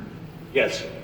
And in fact, you resigned as special counsel when you closed up the office in late May 2019. Is that correct? Correct. Thank you. Mr. Mueller, on April 18th, the Attorney General held a press conference in conjunction with the I want to stop her right there. We'll back up just for a second. One must ask the simple question, why would had a person in this position had resigned? Was it because the load was too heavy? Was it because he was frustrated and he got burnt out? Or was it because that he realized that he was in too deep and he was fixing to go down with the ship, with the boat? The facts speak for themselves pertaining to, once more, the who, the what, the when, and the why. The facts speak for themselves. Let's back this up just for a second. public release of your Just for a second, right there. office in late May 2019. Is that correct? Correct. Thank you. Mr. Mueller, on April 18th, the Attorney General held a press conference in conjunction with the public release of your report. Did Attorney General Barr say anything inaccurate either in his press conference or his March 24th letter to Congress summarizing the principal conclusions of your report? Well, what you are not mentioning is a letter we sent on March 27th to Mr. Barr that raised some issues. And that letter speaks for itself. But then I don't see how you could be, since AG Barr's letter detailed the principal conclusions of your report, and you have said before that there wasn't anything inaccurate. In fact, you had this joint statement. But let me go on to another question. Mr. Mueller, rather than purely relying on the evidence provided by witnesses and documents, I think you relied a lot on media. I'd like to know how many times you cited the Washington Post in your report. How many times I what? Cited the Washington Post in your report. I do not have knowledge of that figure, but that's it. I don't have knowledge of that figure. I counted about 60 times. How many times did you cite the New York Times? I counted. Again, I have no idea. I counted about 75 times. How many times did you cite Fox News? As with the other two, I have no idea. About 25 times. I've got to say, it looks like volume 2 is mostly regurgitated press stories. Honestly, there's almost nothing in volume 2 that I couldn't already hear or know simply by having a $50 cable news subscription. However, your investigation cost the American taxpayers $25 million. Mr. Mueller, you cited media reports nearly 200 times in your report. Then in a footnote, a small footnote, number 7, page 15 of volume 2 of your report, you wrote, I quote, "This section summarizes and cites various news stories not for the truth of the information contained in the stories, but rather to place candidate Trump's response to those stories in context. Since nobody but lawyers reads footnotes, are you concerned that the American public took the embedded news stories and..." Time of the gentlelady is expired. The gentlelady from Washington. Can Mr. Mueller answer the question? No, we're running short on time. I said the gentlelady from Washington. Thank you. Director Mueller, let's turn to the fifth of the obstruction episodes in your report, and that is the evidence of whether President Trump engaged in witness tampering with Trump campaign chairman Paul Manafort, whose foreign ties were critical to your investigation into Russia's interference in our elections. And this starts at volume 2, page 123. Your office got indictments against Manafort and Trump deputy campaign manager Rick Gates in 2 different jurisdictions, correct? Correct. And your office found that after a grand jury indicted them, Manafort told Gates not to plead guilty to any charges because, quote, he had talked to the president's personal counsel and they were going to take care of us. Is that correct? That's accurate. And according to your report, one day after Manafort's conviction on 8 felony charges, quote, the president said that flipping was not fair and almost ought to be outlawed. Is that correct? I'm aware of that. In this context, Director Mueller, what does it mean to flip? Have somebody cooperate in a criminal investigation. And how essential is that cooperation to any efforts to combat crime? I'm not going to go beyond that, characterizing that Thank effort. you. In your report, you concluded that President Trump and his personal counsel, Rudy Giuliani, quote, made repeated statements suggesting that a pardon was a possibility for Manafort, while also making it clear that the president did not want Manafort to flip and cooperate with the government, end quote. Is that correct? Correct. And as you stated earlier, witness tampering can be shown where someone with an improper motive encourages another person not to cooperate with law enforcement. Is that correct? Correct. Now, on page 123 of volume 2, you also discuss the president's motive, and you say that as court proceedings moved forward against Manafort, President Trump, quote, discussed with aides whether and in what way Manafort might be cooperating and whether Manafort knew any information that would be harmful to the president, end quote. Is that correct? And that was a quote from? From page 123, volume 2. I have it. Thank you. Yes. And when someone tries to stop another person from working with law enforcement and they do it because they're worried about what that person will say, it seems clear from what you wrote that this is a classic definition of witness tampering. Now, Mr. Manafort did eventually decide to cooperate with your office and he entered into a plea agreement, but then he broke that agreement. Can you describe what he did that caused you to tell the court that the agreement was off? I refer you to the court proceedings on that issue. So on page 127 of volume 2, you told the court that Mr. Manafort lied about a number of matters that were material to the investigation, and you said that the Manafort's lawyers also, quote, regularly briefed the president's lawyers on topics discussed and the information that Manafort had provided in interviews with the special counsel's office. Does that sound right? And the source of that is? That's page 127, volume 2. That's a direct quote. If it's from the report, yes, I support it. And 2 days after you told the court that Manafort broke his plea agreement by lying repeatedly, did President Trump tell the press that Mr. Manafort was, quote, very brave because he did not flip? This is page 128 of volume 2. If it's in the report, I support it as it is set forth. Thank you. Director Mueller, in your report, you make a very serious conclusion about the evidence regarding the president's involvement with the Manafort criminal proceedings. Let me read to you from your report. Evidence concerning the president's conduct toward Manafort indicates that the president intended to encourage Manafort to not cooperate with the government.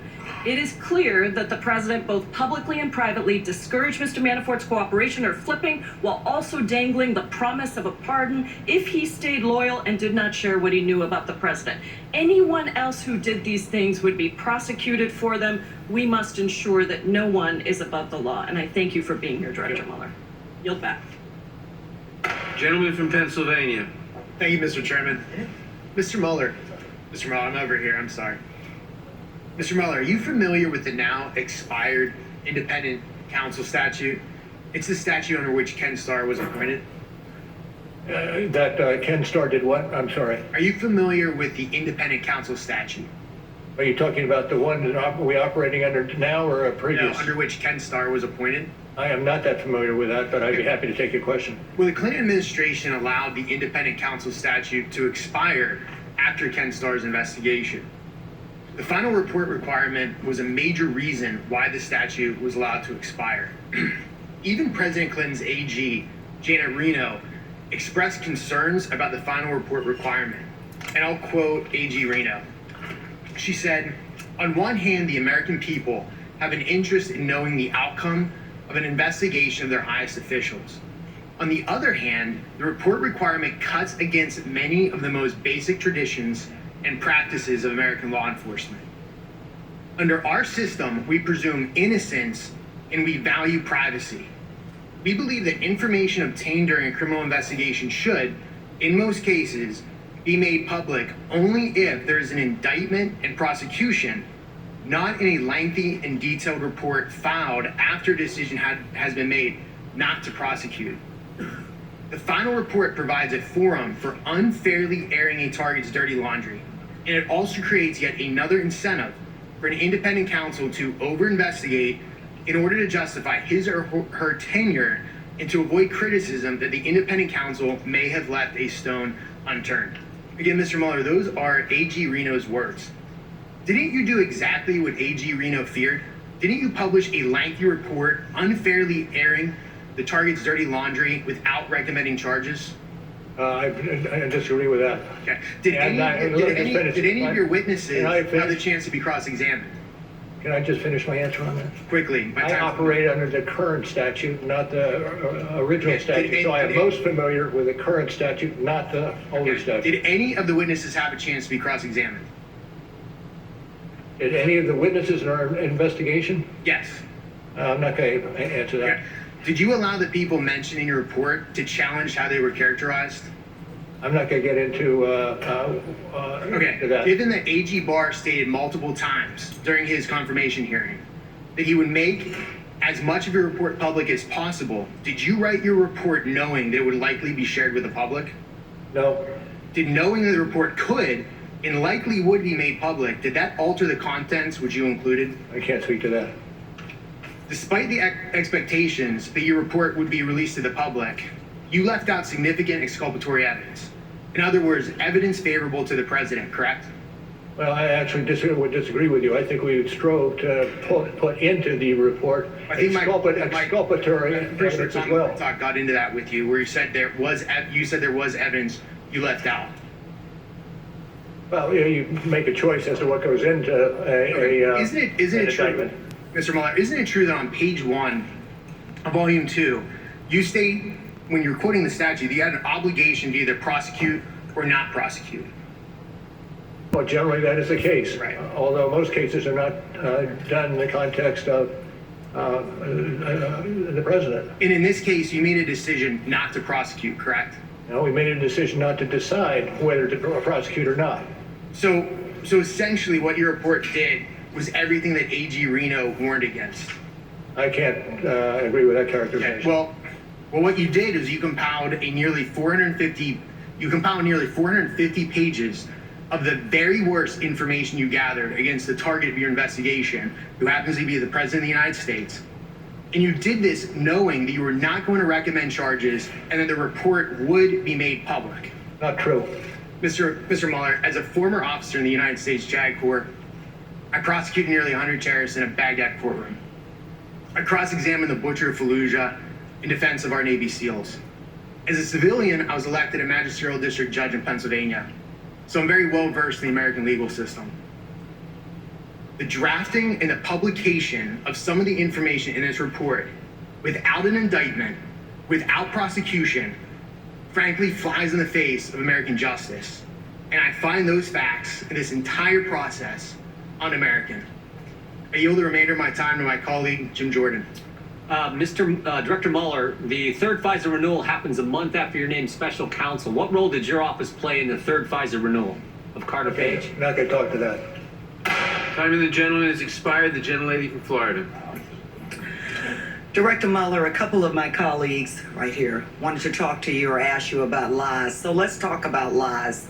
According to your report, page 9, volume 1, witnesses lied to your office and to Congress. Those lies materially impaired the investigation of Russia interference, according to your report. Other than the individuals who pled guilty to crimes based on their lying to you and your team, did other witnesses lie to you? I think there are probably a spectrum of witnesses in terms of those who are not telling the full truth and those who are outright liars. Thank you very much. Outright liars. It is fair to say then that there were limits on what evidence was available to your investigation of both Russia election interference and obstruction of justice. That's true, and it's usually the case. And that lies by Trump campaign officials and administration officials impeded your investigation. I would generally agree with that. Thank you so much, Director Mueller. You will be hearing more from me in the next hearing, so I yield the balance of my time to Mr. Correa. Thank you. Mr. Mueller, first of all, let me welcome you. Thank you for your service to our country. You're a hero, Vietnam War vet, wounded war vet. We won't forget your service to our country. Thank you, sir. I may begin. Because of time limits, we have gone in depth on only 5 possible episodes of obstruction. There's so much more.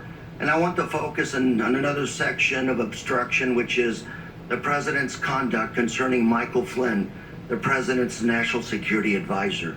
In early 2017, the White House counsel and the president were informed that Mr. Flynn had lied to government authorities about his communications with the Russian ambassador during the Trump campaign and transition. Is this correct? Correct.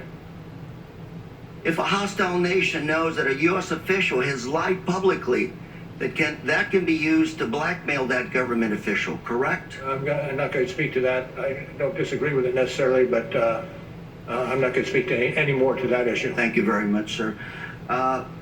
Flynn resigned on February 13, 2016.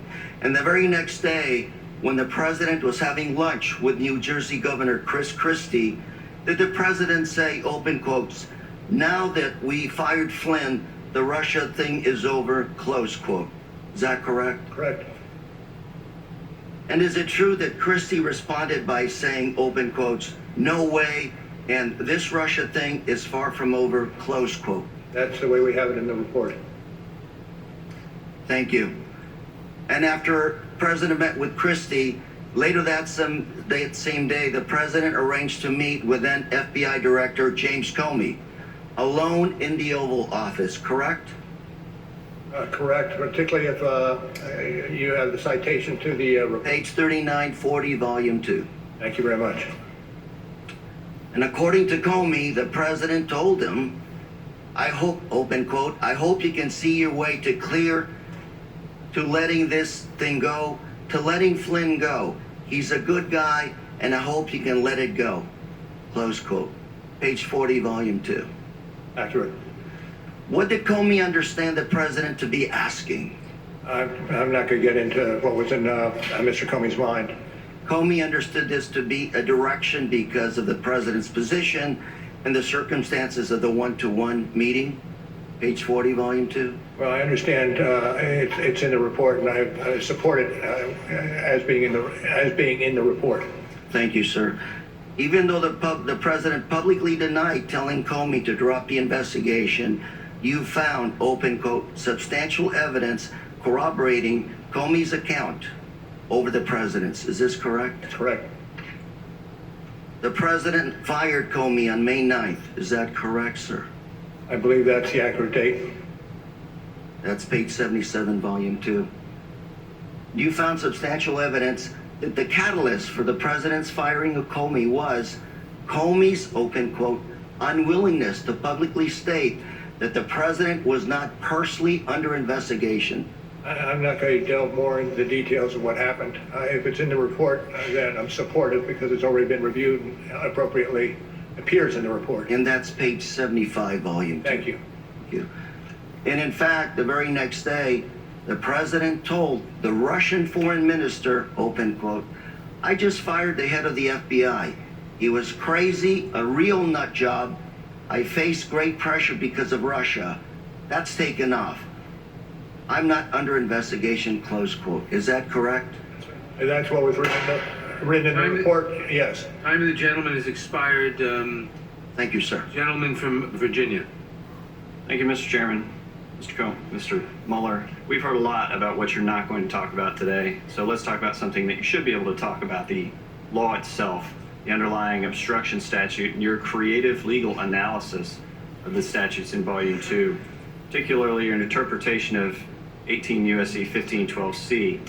Section 1512C is an obstruction of justice statute created as part of auditing and financial regulations for public companies. And as you write on page 164 of Volume 2, this provision was added as a floor amendment in the Senate and explained as closing a certain loophole with respect to document shredding.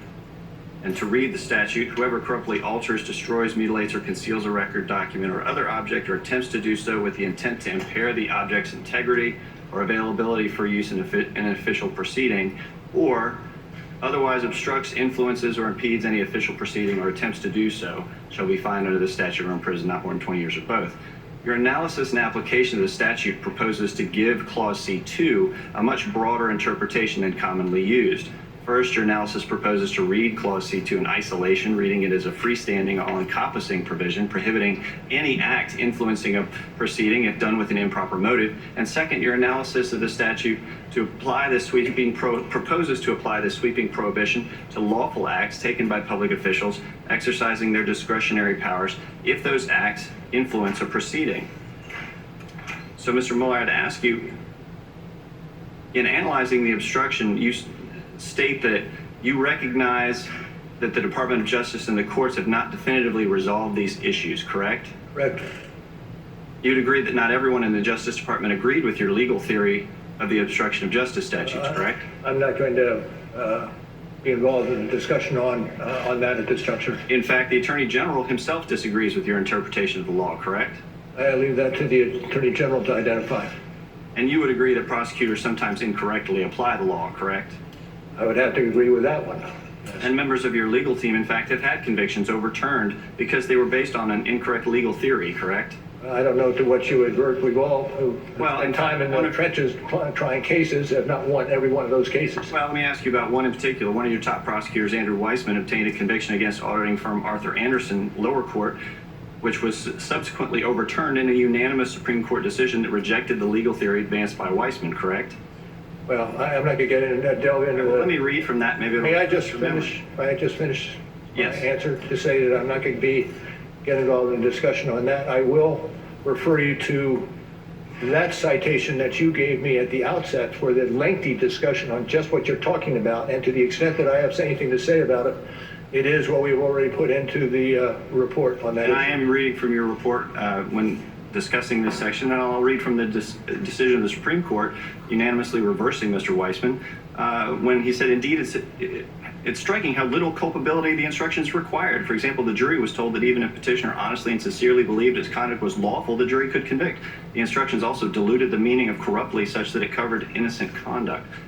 Let me just say, let me move on. I have limited time. Your report takes the broadest possible reading of this provision and applying it to the president's official acts, and I'm concerned about the implications of your theory for over-criminalizing conduct by public officials and private citizens alike. So to emphasize how broad your theory of liability is, I want to ask you about a few examples. On October 11th, 2015, during the FBI investigation into Hillary Clinton's use of a private email server, President Obama said, "I don't think it posed a national security problem." And he later said, "I can tell you that this is not a situation in which America's national security was endangered." Assuming for a moment that his comments did influence the investigation, couldn't President Obama be charged under your interpretation with obstruction of justice? Well, again, I refer you to the report, but let me say with Andrew Weissman, he is one of the more talented attorneys that we have and have on board. Okay, well, I'll take that over a period of time. He has run a number of units. I have very limited time. In August 2015, a very senior DOJ official called FBI Deputy Director Andrew McCabe, expressing concern that FBI agents were still openly pursuing the Clinton Foundation probe. The DOJ official was apparently very pissed off, quote unquote. McCabe questioned this official, asking, "Are you telling me I need to shut down a validly predicated investigation?" To which the official replied, "Of course not." This seems to be a clear example of somebody within the executive branch attempting to influence an FBI investigation. So under your theory, couldn't that person be charged with obstruction as long as a prosecutor could come up with a potentially corrupt motive? I refer you to our lengthy dissertation on exactly those issues that appears at the end of the report. Mr. Mueller, I'd argue that it says above the Supreme Court, equal justice under law. Time of the gentleman has expired. Not stretched. Our intent was to conclude this hearing in 3 hours. Given the break, that would bring us to approximately 11:40. With Director Mueller's indulgence, we will be asking our remaining Democratic members to voluntarily limit their time below the 5 minutes so that we can complete our work as close to that time frame as possible. And I recognize the gentlelady from Pennsylvania. Thank you, Director Mueller. I want to ask you some questions about the president's statements regarding advanced knowledge of the WikiLeaks dumps. So the president refused to sit down with your investigators for an in-person interview, correct? Correct. So the only answers we have to questions from the president are contained in Appendix C to your report. Correct. Okay, so looking at Appendix C on page 5, you asked the president over a dozen questions about whether he had knowledge that WikiLeaks possessed or might possess the emails that were stolen by the Russians. I apologize. Sure. Can you start it again? Okay, sure. So we're looking at Appendix C. Right. And in Appendix C, page 5, you asked the president about a dozen questions about whether he had knowledge that WikiLeaks possessed the stolen emails that might be released in a way helpful to his campaign or harmful to the Clinton campaign. Is that correct? You asked those questions? Okay. In February of this year, Mr. Trump's personal attorney, Michael Cohen, testified to Congress under oath that, quote, Mr. Trump knew from Roger Stone in advance about the WikiLeaks drop of emails, end quote. That's a matter of public record, isn't it? Well, are you referring to the report or some other public record? This was testimony before Congress by Mr. Cohen. Do you know if he told And you? I'm not familiar with, explicitly familiar with what he testified to before Congress. Okay. Let's look at an event described on page 18 of volume 2 of your report. Now, according, and we're going to put it up in a slide, I think, according to Deputy Campaign Manager Rick Gates, in the summer of 2016, he and candidate Trump were on the way to an airport shortly after WikiLeaks released its first set of stolen emails. And Gates told your investigators that candidate Trump was on a phone call, and when the call ended, Trump told Gates that more releases of damaging information would be coming, end quote. Do you recall that from the report? If it's in the report, I support it. Okay, and that's on page 18 of volume 2. Now, on page 77 of volume 2, your report also stated, quote, in addition, some witnesses said that Trump privately sought information about future WikiLeaks releases, end quote. Is that correct? Correct.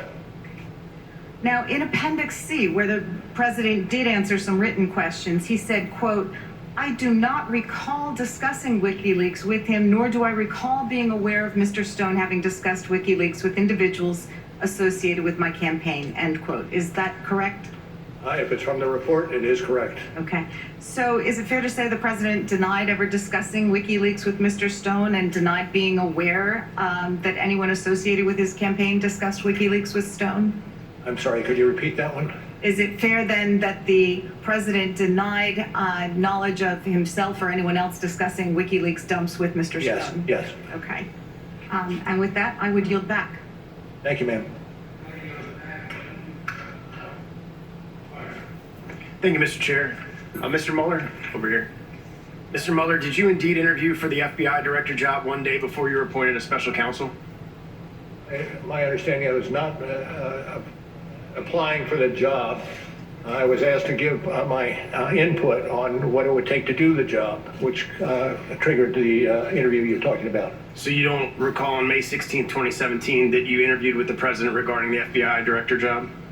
I interviewed with the president, and regarding the FBI director job? It was about the job and not about me applying for the job. So your statement here today is that you didn't interview to apply for the FBI director job? That's correct. So did you tell the vice president that the FBI director position would be the one job that you would come back to for? Don't recall that one. You don't recall that? No. Okay. Given your 22 months of investigation, tens of $millions spent, and millions of documents reviewed, did you obtain any evidence at all that any American voter changed their vote as a result of Russians' election interference? I'm not going to speak to that. You can't speak to that? After 22 months of investigation, there's not any evidence in that document before us that any voter changed their vote because of their interference, and I'm asking you based on all of the documents that you reviewed. That was outside our purview. Russian meddling was outside your purview? But the impact of that meddling was undertaken by other agencies. Okay, you stated in your opening statement that you would not get into the details of the Steele dossier. However, multiple times in volume 2 on page 23, 27, and 28, you mentioned the unverified allegations. How long did it take you to reach the conclusion that it was unverified? I'm not going to speak to that. It's actually in your report multiple times that it's unverified, and you're telling me that you're not willing to tell us how you came to the conclusion that it was unverified. True. When did you become aware that the unverified Steele dossier was included in the FISA application to spy on Carter Page? I'm sorry, what was the question? When did you become aware that the unverified Steele dossier was included in the FISA application to spy on Carter Page? I'm not going to speak to that. Your team interviewed Christopher Steele, is that correct? Not going to get into that. You can't tell this committee as to whether or not you interviewed Christopher Steele in a 22-month investigation with 18 lawyers. As I said at the outset, that is one of the investigations that is being handled by others in the Department of Justice. Yeah, but you're here testifying about this investigation today. And I am asking you directly, did any members of your team or did you interview Christopher Steele in the course of your investigation? And I'm not going to answer that question, sir. You had 2 years to investigate. Not once did you consider it worthy to investigate how an unverified document that was paid for by a political opponent was used to obtain a warrant to spy on the opposition political campaign. Did you do any investigation in that whatsoever? I do not accept your characterization of what occurred. What would be your characterization? I'm not going to speak any more to it. So you can't speak any more to it, but you're not going to agree with my characterization. Is that correct? Yes. The FISA application makes reference to Source One, who was Christopher Steele, the author of the Steele dossier. The FISA application says nothing Sources One's reason for conducting the research into Candidate One's ties to Russia, based on Sources One previous reporting history with FBI, whereby Source One provided reliable information to the FBI. The FBI believes Source One's reporting herein to be credible. Do you believe the FBI's representation that Source One's reporting was credible to be accurate? I'm not going to answer that. So you're not going to respond to any of the questions regarding Christopher Steele or your interviews with him? Well, as I said at the outset this morning, that was one of the investigations that I could not speak to. Well, I don't understand how if you interviewed an individual on the purview of this investigation that you're testifying to us today, that you've closed that investigation, how that's not within your purview to tell us about that investigation and who you interviewed. I have nothing to add. Okay, well, I can guarantee that the American people want to know.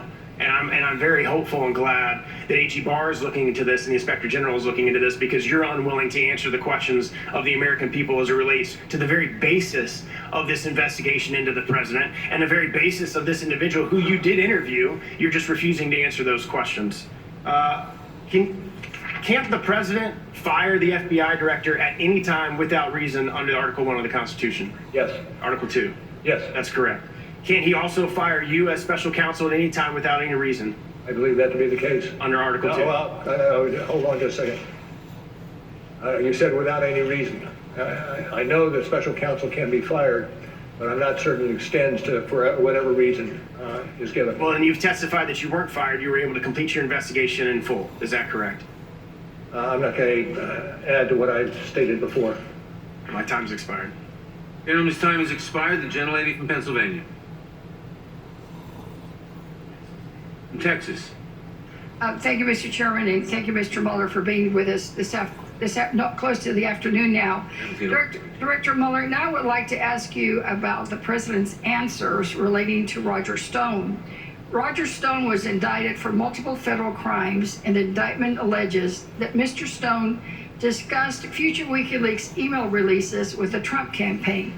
Understanding there's a gag order on the Stone case, I will keep my questions restricted to publicly available information. Mr. Stone's indictment... Let me just say at the outset, I don't mean to disrupt you, but I'm not... I would like some demarcation of that which is applicable to this, but also in such a way that it does not hinder the other prosecution that is taking place in D.C. I understand that I'm only going to be talking about the questions that you asked in writing to the president. Thank you, ma'am. That relate to Mr. Stone. Mr. Stone's indictment states, among other things, the following, quote, Stone was contacted by senior Trump officials to inquire about future releases of Organization 1. organization one being WikiLeaks. The indictment continues, quote, Stone thereafter told the Trump campaign about potential future releases of damaging material by WikiLeaks. So in short, the indictment alleges that Stone was asked by the Trump campaign to get information about more WikiLeaks releases, and that Stone, in fact, did tell the Trump campaign about potential future releases, correct? Yes, ma'am, but I see you're quoting from the indictment, and even though the indictment is a public document, I feel uncomfortable discussing anything having to do with the Stone prosecution. Right, the indictment is of record, and we pulled it off of the, straight from it. Well, turning back to the president's answers to your questions then on this very subject, the president denied ever discussing future WikiLeaks releases with Stone and denied knowing whether anyone else on his campaign had those discussions with Stone. If you had learned that other witnesses, putting aside the president, if other witnesses had lied to you investigators in response to Pacific's questions, whether in writing or in an interview, could they be charged with false statement crimes? Well, I'm not going to speculate. I think you're asking for me to speculate, given a set of circumstances. Well, let's put it more specific. What if I had made a false statement to an investigator on your team? Could I go to jail for up to 5 years? Yes. Yes. Although it's Congress, so. Well, that's the point, though, isn't it? That no one is above the law. That's true. Not you, not the Congress, and certainly not the president. And I think it's just troubling to have to hear some of these things. And that's why the American people deserve to learn the full facts of the misconduct described in your report, for which any other person would have been charged with crimes. So thank you for being here. And again, the point has been underscored many times, but I'll repeat it. No one is above the law. Thank you. Thank you, ma'am. The gentleman from North Dakota is recognized. Mr. Mueller, how many people did you fire? How many people on your staff did you fire during the course of the investigation? How many people did you fire? I'm not going to discuss that. You fired, according to the Inspector General's report, attorney number 2 was let go, and we know Peter Strzok was let go, correct? Yes, and there may have been other persons on other issues that have been either transferred or fired. Peter Strzok testified before this committee on July 12, 2018, that he was fired because you were concerned about preserving the appearance of independence. Do you agree with this testimony? Say that again, if you could. He said he was fired at least partially because you were worried about concerned about preserving the appearance of independence with the special counsel's investigation. Do you agree with that statement? And the statement was by whom? Peter Strzok at this hearing. And I am not familiar with that. Did you fire him because you were worried about the appearance of independence of the investigation? No, he was transferred as a result of instances involving texts. Do you agree that your office did not only have an obligation to operate with independence, but to operate with the appearance of independence as well? Absolutely, we strove to do that over the 2 years. Andrew Weissman. Part of that was making certain that. Andrew Weissman's one of your top attorneys? Yes. Did Weissman have a role in selecting other members of your team? He had some role, but not a major role. Andrew Weissman attended Hillary Clinton's election night party. Did you know that before or after he came onto the team? Don't know when I found that out. On January 30th, 2017, Weissman wrote an email to Deputy Attorney General Yates stating, "I am so proud and in awe," regarding her disobeying a direct order from the president. Did Weissman disclose that email to you before he joined the team? Yeah, I'm not going to talk about that. Is that not a conflict of interest? I'm not going to talk about that. Are you aware that Ms. Jeannie Rhee represented Hillary Clinton in litigation regarding personal emails originating from Clinton's time as Secretary of State? Yes. Did you know that before she came on the team? No. Aaron Zeldley, the guy sitting next to you, represented Justin Cooper, a Clinton aide who destroyed one of Clinton's mobile devices. And you must be aware by now that 6 of your lawyers donated $12,000 directly to Hillary Clinton. I'm not even talking about the $49,000 they donated to other Democrats, just the donations to the opponent who was the target of your investigation. Can I speak for a second to the hiring practices? Sure. We strove to hire those individuals that could do the job. I've been in this business for almost 25 years. And in those 25 years, I have not had occasion once to ask somebody about their political affiliation. It is not done. What I care about is the capability of the individual to do the job and do the job quickly and seriously and with integrity. But that's what I'm saying, Mr. Mueller. This isn't just about you being able to vouch for your team. This is about knowing that the day you accepted this role, you had to be aware no matter what this report concluded, half of the country was going to be skeptical of your team's findings. And that's why we have recusal laws that define bias and perceive bias for this very reason. 28 United States Code 528 specifically lists not just political conflict of interest, but the appearance of political conflict of interest. It's just simply not enough that you vouch for your team. The interests of justice demand that no perceived bias exists. I can't imagine a single prosecutor or judge that I have ever appeared in front of would be comfortable with these circumstances where over half of the prosecutorial team had a direct relationship to the opponent of the person being investigated. Let me one other fact that I put on the table, and that is we hired 19 lawyers over the period of time. Of those 19 lawyers, 14 of them were transferred from elsewhere to the Department of Justice. Only 5 came from outside. And half of them had a direct relationship, political or personal, with the opponent of the person you were investigating. And that's my point. I wonder if not a single word in this entire report was changed, but rather the only difference was we switched Hillary Clinton and President Trump. If Peter Strzok had texted those terrible things about Hillary Clinton instead of President Trump, if a team of lawyers worked for, donated thousands of dollars to, and went to Trump's parties instead of Clinton's, I don't think we'd be here trying to prop up an obstruction allegation. My colleagues would have spent the last 4 months accusing your team of being bought and paid for by the Trump campaign, and we couldn't trust a single word of this report. They would still be accusing the president of conspiracy with Russia, and they would be accusing your team of aiding and abetting in that with that conspiracy. And with that, I yield back. Gentleman yields back. The gentleman from Colorado. Director Mueller, thank you for your service to our country. I'd like to talk to you about one of the other incidents of obstruction, and that's the evidence in your report showing the president directing his son and his communications director to issue a false public statement in June of 2017 about a meeting between his campaign and Russian individuals at Trump Tower in June of 2016. According to your report, Mr. Trump Jr. was the only Trump associate who participated in that meeting and who declined to be voluntarily interviewed by your office. Is that correct? Yes. Did Mr. Trump Jr. or his counsel ever communicate to your office any intent to invoke his Fifth Amendment right against self-incrimination?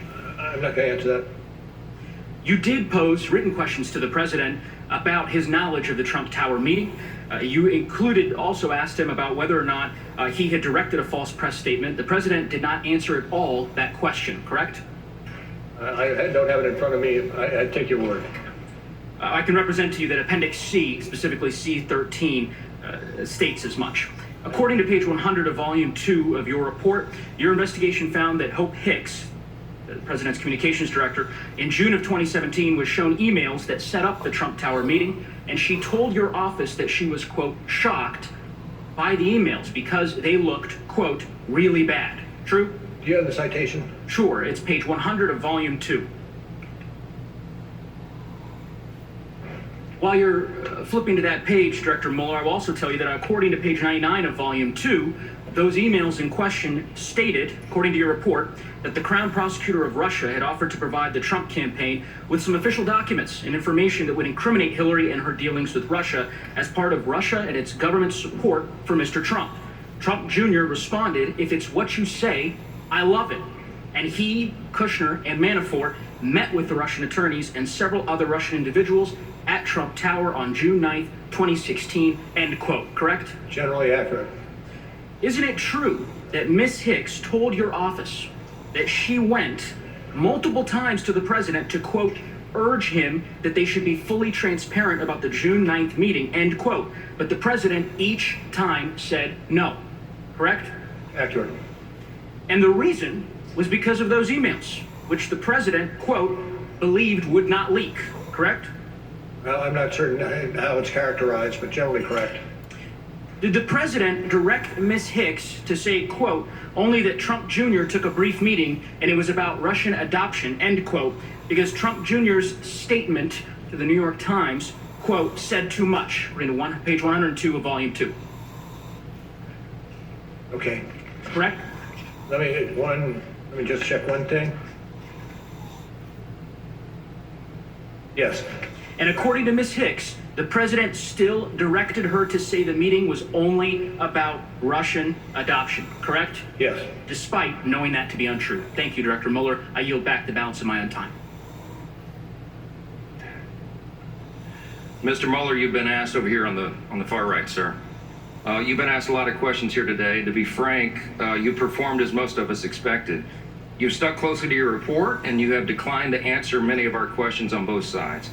As the closer for the Republican side, I know you're glad to get to the close, I want to summarize the highlights of what we have heard and what we know. You spent 2 years and nearly 30 million taxpayer dollars and unlimited resources to prepare a nearly 450-page report, which you described today as very thorough. Millions of Americans today maintain genuine concerns about your work, in large part because of the infamous and widely publicized bias of your investigating team members, which we now know included 14 Democrats and 0 Republicans. Campaign finance reports later showed that team, excuse me, it's my time. That team of Democrat investigators you hired donated more than $60,000 to the Hillary Clinton campaign and other Democratic candidates. Your team also included Peter Strzok and Lisa Page, which have been discussed today, and they had the lurid text messages that confirmed they openly mocked and hated Donald Trump and his supporters, and they vowed to take him out.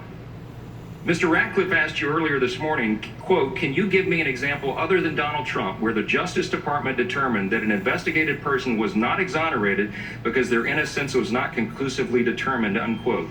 You answered, I cannot. Sir, that is unprecedented. The president believed from the very beginning that you and your special counsel team had serious conflicts. This is stated in the report and acknowledged by everybody. And yet, President Trump cooperated fully with the investigation. He knew he had done nothing wrong, and he encouraged all witnesses to cooperate with the investigation and produced more than 1.4 million pages of information and allowed over 40 witnesses who were directly affiliated with the White House or his campaign. Your report acknowledges on page 61, volume 2, that a volume of evidence exists of the president telling many people privately, quote, the president was concerned about the impact of the Russian investigation on his ability to govern and to address important foreign relations issues and even matters of national security. And on page 174, volume 2, your report also acknowledges that the Supreme Court has held, quote, the president's removal powers are at their zenith with respect to principal officers, that is, officers who must be appointed by the president and who report to him directly. The president's exclusive and illimitable power of removal of those principal officers furthers the president's ability to ensure that the laws are faithfully executed, unquote. And that would even include the attorney general. Look, in spite of all of that, nothing ever happened to stop or impede your special counsel's investigation. Nobody was fired by the president, nothing was curtailed, and the investigation continued unencumbered for 22 long months. As you finally concluded in volume 1, the evidence, quote, did not establish that the president was involved in an underlying crime related to Russian election interference, unquote. And the evidence, quote, did not establish that the president or those close to him were involved in any Russian conspiracies or had an unlawful relationship with any Russian official, unquote. Over those 22 long months that your investigation dragged along, the president became increasingly frustrated, as many of the American people did, with its effects on our country and his ability to govern. He vented about this to his lawyer and his close associates, and he even shared his frustrations, as we all know, on Twitter. But while the president's social media accounts might have influenced some in the media or the opinion of some of the American people, none of those audiences were targets or witnesses in your investigation. The president never affected anybody's testimony. He never demanded to end the investigation or demanded that you be terminated, and he never misled Congress, the DOJ, or the special counsel. Those, sir, are undisputed facts. There will be a lot of discussion, I predict today, and great frustration throughout the country about the fact that you wouldn't answer any questions here about the origins of this whole charade, which was the infamous Christopher Steele dossier, now proven to be totally bogus, even though it is listed and specifically referenced in your report. But as our hearing is concluding, we apparently will get no comment on that from you. Mr. Mueller, there's one primary reason why you were called here today and by the Democrat majority of our committee. Our colleagues on the other side of the aisle just want political cover. They desperately wanted you today to tell them they should impeach the president. But the one thing you have said very clearly today is that your report is complete and thorough, and you completely agree with and stand by its recommendations and all of its content. Is that right? True. Mr. Mueller, one last important question. Your report does not recommend impeachment, does it? I'm not going to talk about recommendations. It does not conclude that impeachment would be appropriate here, right? I'm not going to talk about that issue. That's one of the many things you wouldn't talk about today, but I think we can all draw our own conclusions. I do thank you for your service to the country, and I'm glad this charade will come to an end soon, and we can get back to the important business of this committee with its broad jurisdiction of so many important issues for the country. With that, I yield back. Gentleman yields back. I want to announce that our intent was to conclude this hearing at around 11:45. All of the Republican members have now asked their questions, but we have a few remaining Democratic members. They will be limiting their questions, so with Director Mueller's indulgence, we expect to finish within 15 minutes. The gentlelady from Georgia is recognized. Thank you, Mr. Chairman, and thank you, Director Mueller. Your investigations of the Russian attack on our democracy and of obstruction of justice were extraordinarily productive. In under 2 years, you charged at least 37 people or entities with crimes. You convicted 7 individuals, 5 of whom were top Trump campaign or White House aides. Charges remain pending against more than 24 Russian persons or entities and against others. Now, let me start with those 5 Trump campaign or administration aides that you convicted. Would you agree with me that they are Paul Manafort, President Trump's campaign manager, Rick Gates, President Trump's deputy campaign manager, Michael Flynn, President Trump's former national security advisor, Michael Cohen, the president's personal attorney, George Papadopoulos, President Trump's former campaign foreign policy advisor, correct? Right. And the 6th Trump associate will face trial later this year, correct? And that person would be Roger Stone, correct? Correct. Thank you. I'm not certain what you said by Stone, but he is in another court system, as I indicated before. Exactly. He's still under I want to discuss. Correct. Thank you. And there are many other charges as well, correct? Correct. So, sir, I just want to thank you so much in my limited time today for your team, the work that you did and your dedication. In less than 2 years, your team was able to uncover an incredible amount of information related to Russia's attack on our elections and to obstruction of justice. And there's still more that we have to learn. Despite facing unfair attacks by the president, and even here today, your work has been substantive and fair. The work has laid the critical foundation for our investigation, and for that, I thank you. I thank you. With that, I yield back the balance of my time. Gentlelady yields back. The gentleman from Arizona. Thank you, Director Mueller. I'm disappointed that some have questioned your motives throughout this process, and I want to take a moment to remind the American people of who you are and your exemplary service to our country. You are a Marine. You served in Vietnam and earned a Bronze Star and a Purple Heart, correct? Correct. Which president appointed you to become the United States Attorney for Massachusetts? Which senator? Which president? Oh, which president? I think that was President Bush.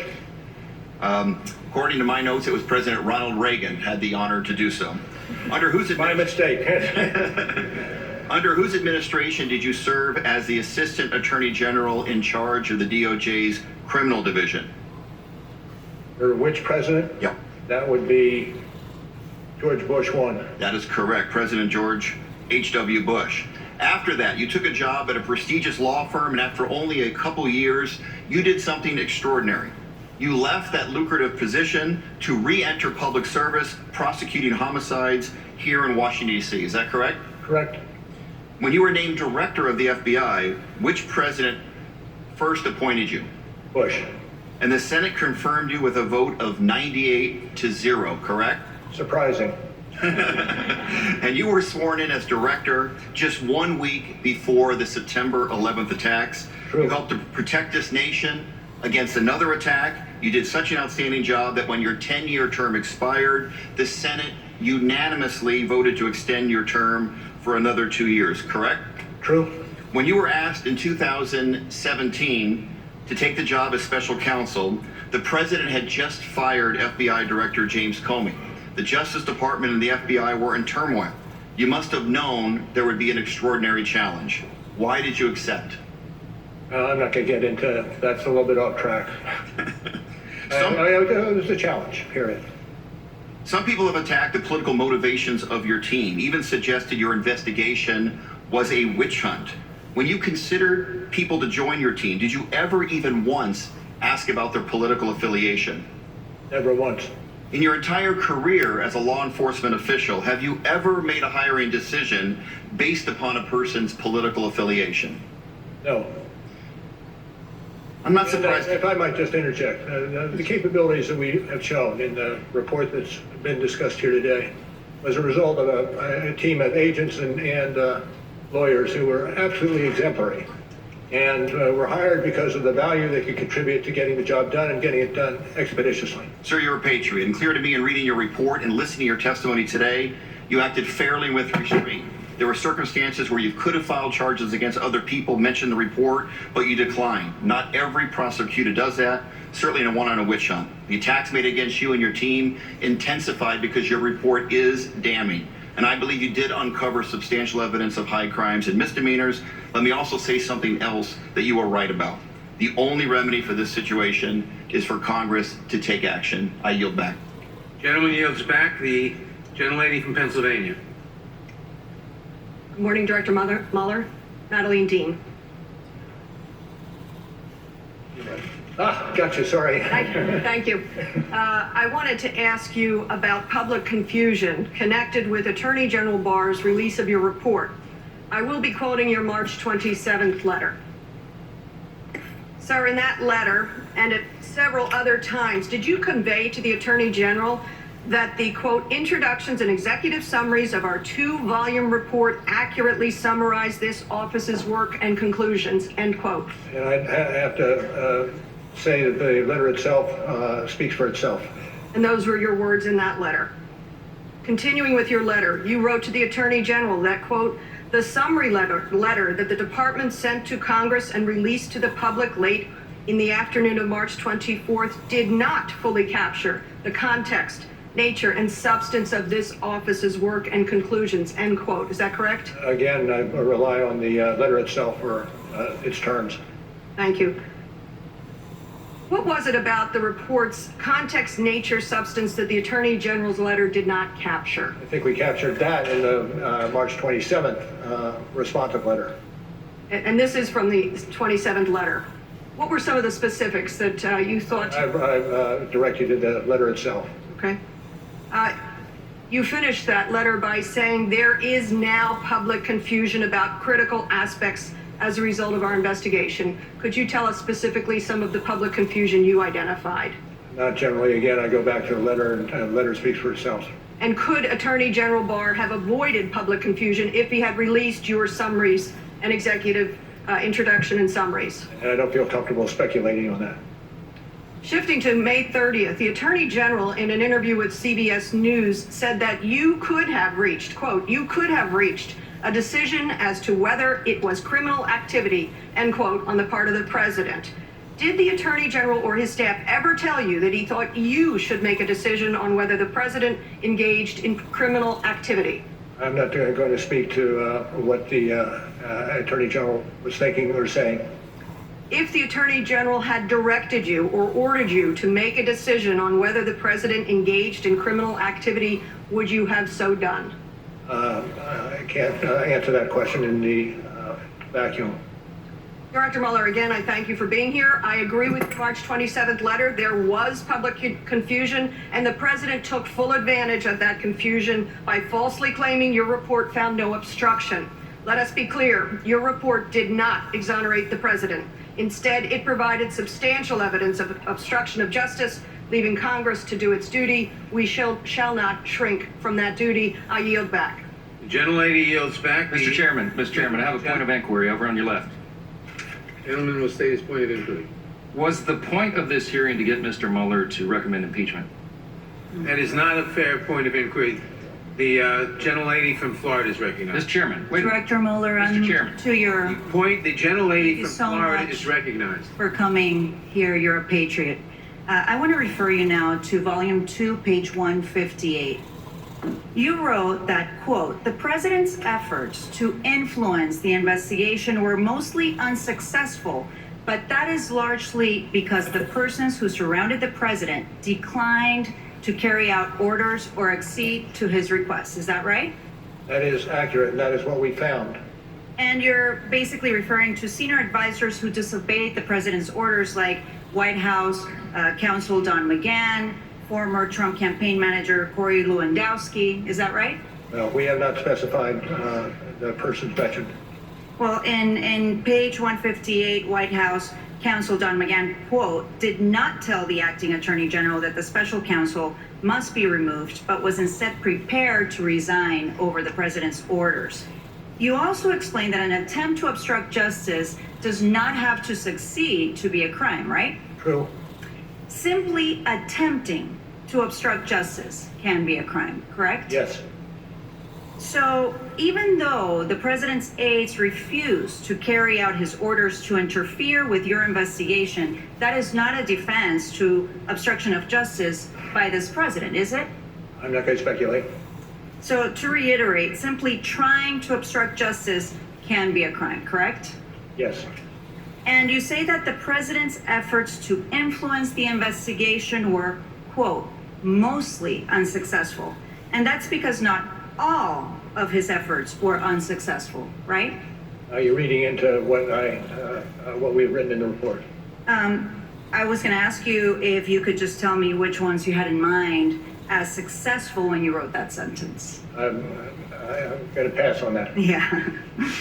Director Mueller, today we've talked a lot about the separate acts by this president, but you also wrote in your report that, quote, the overall pattern of the president's conduct towards the investigations can shed light on the nature of the president's acts, and the inferences can be drawn about his intent, correct? Accurate recitation from the report.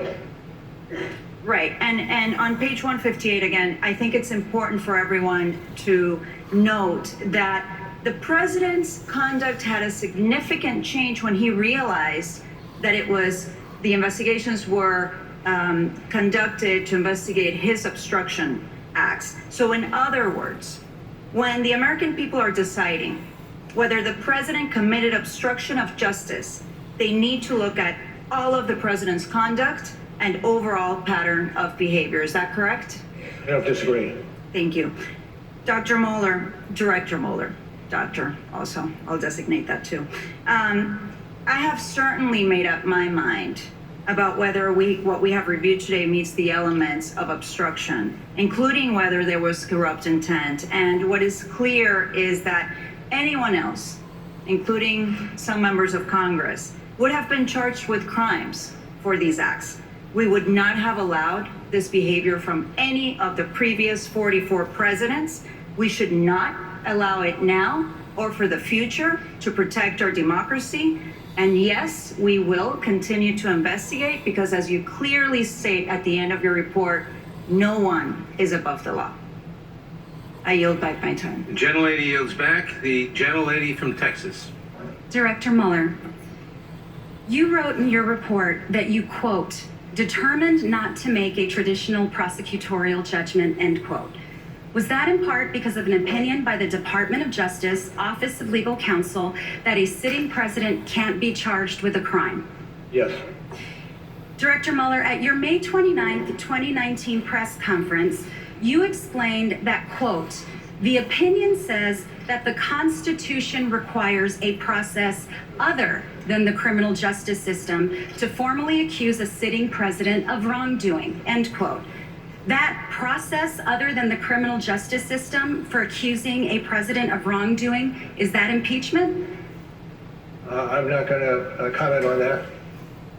In your report, you also wrote that you did not want to, quote, potentially preempt constitutional processes for addressing presidential misconduct, end quote. For the non-lawyers in the room, what did you mean by, quote, potentially preempt constitutional processes? I'm not going to try to explain that. That actually is coming from page 1 of volume 2. In the footnote is the reference to this. What are those constitutional processes? I think I heard you mention at least one. Impeachment, correct? I'm not going to comment. Okay, that is one of the constitutional processes listed in the report in the footnote in volume 2. Your report documents the many ways the president sought to interfere with your investigation. And you state in your report on page 10, volume 2, that interfering with a congressional inquiry or investigation with corrupt intent can also constitute obstruction of justice. True. Well, the president has told us that he intends to fight all the subpoenas. His continued efforts to interfere with investigations of his potential misconduct certainly reinforce the importance of the process the Constitution requires to, quote, formally accuse a sitting president of wrongdoing, as you cited in the report. And this hearing has been very helpful to this committee as it exercises its constitutional duty to determine whether to recommend articles of impeachment against the president. I agree with you, Director Mueller, that we all have a vital role in holding this president accountable for his actions. More than that, I believe we in Congress have a duty to demand accountability and safeguard one of our nation's highest principles, that no one is above the law. From everything that I have heard you say here today, it's clear that anyone else would have been prosecuted based on the evidence available in your report. It now falls on us to hold President Trump accountable. Thank you for being here. Chairman, I yield back. Mr. Chairman, Gentlelady yields back. just one privilege, you and I agree. Personal privilege. I just want to thank the chairman. We did get in our time after this was first developed because we did both get in time. Our side got our 5 minutes in. Also, Mr. Mueller, thank you for being here. And I join the chairman and thank you for being here. Thank you. Director Mueller, we thank you for attending today's hearing. Before we conclude, I ask everyone to please remain seated and quiet while the witness exits the room.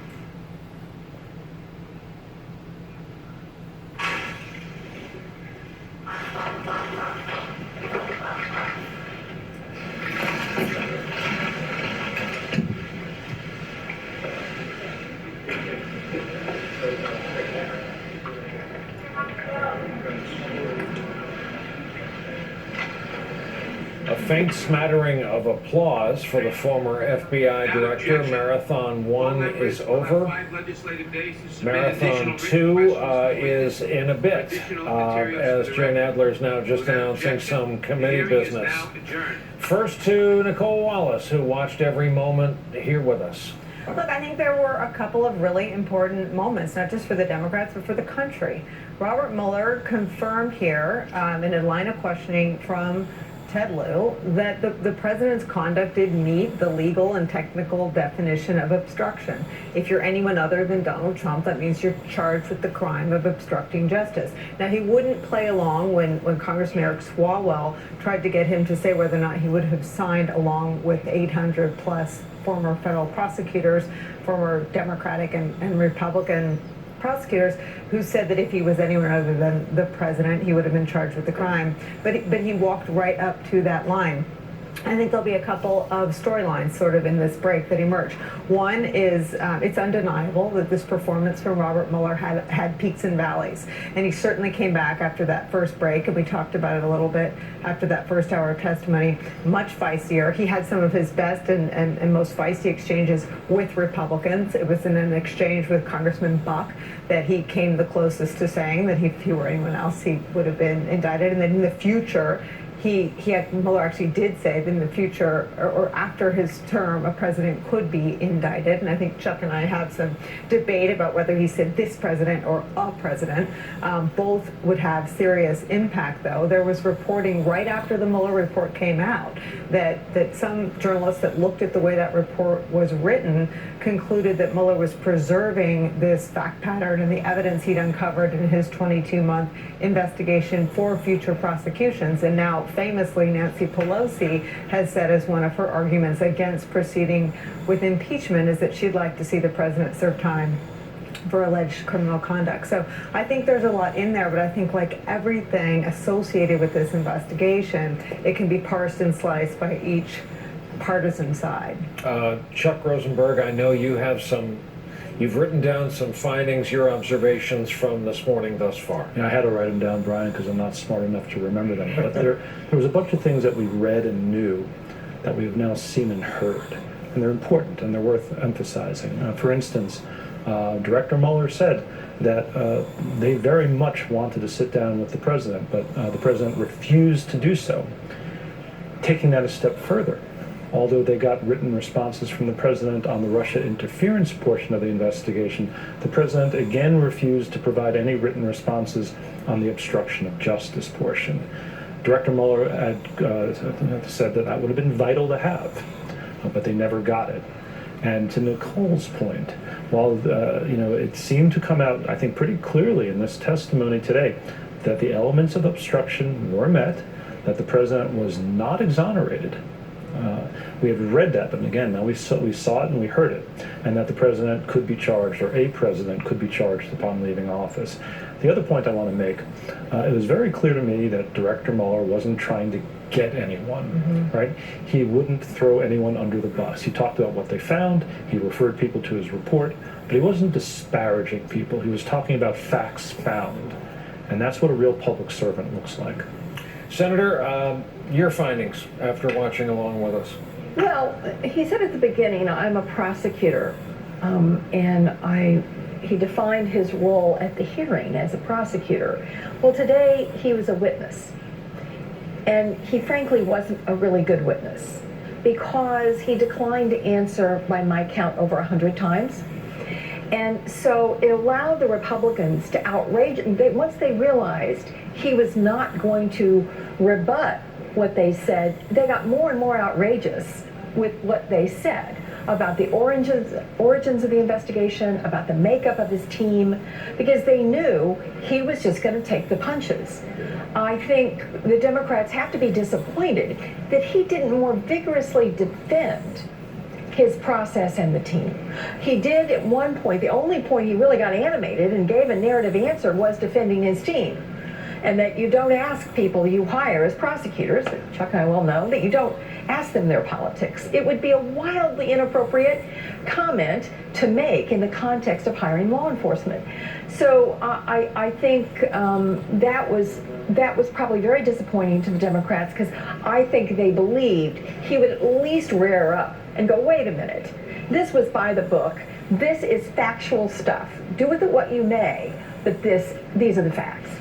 Joyce Vance has been watching as well, former U.S. attorney and one of our contributors. Joyce, we want to get you on the record based on what you've just witnessed.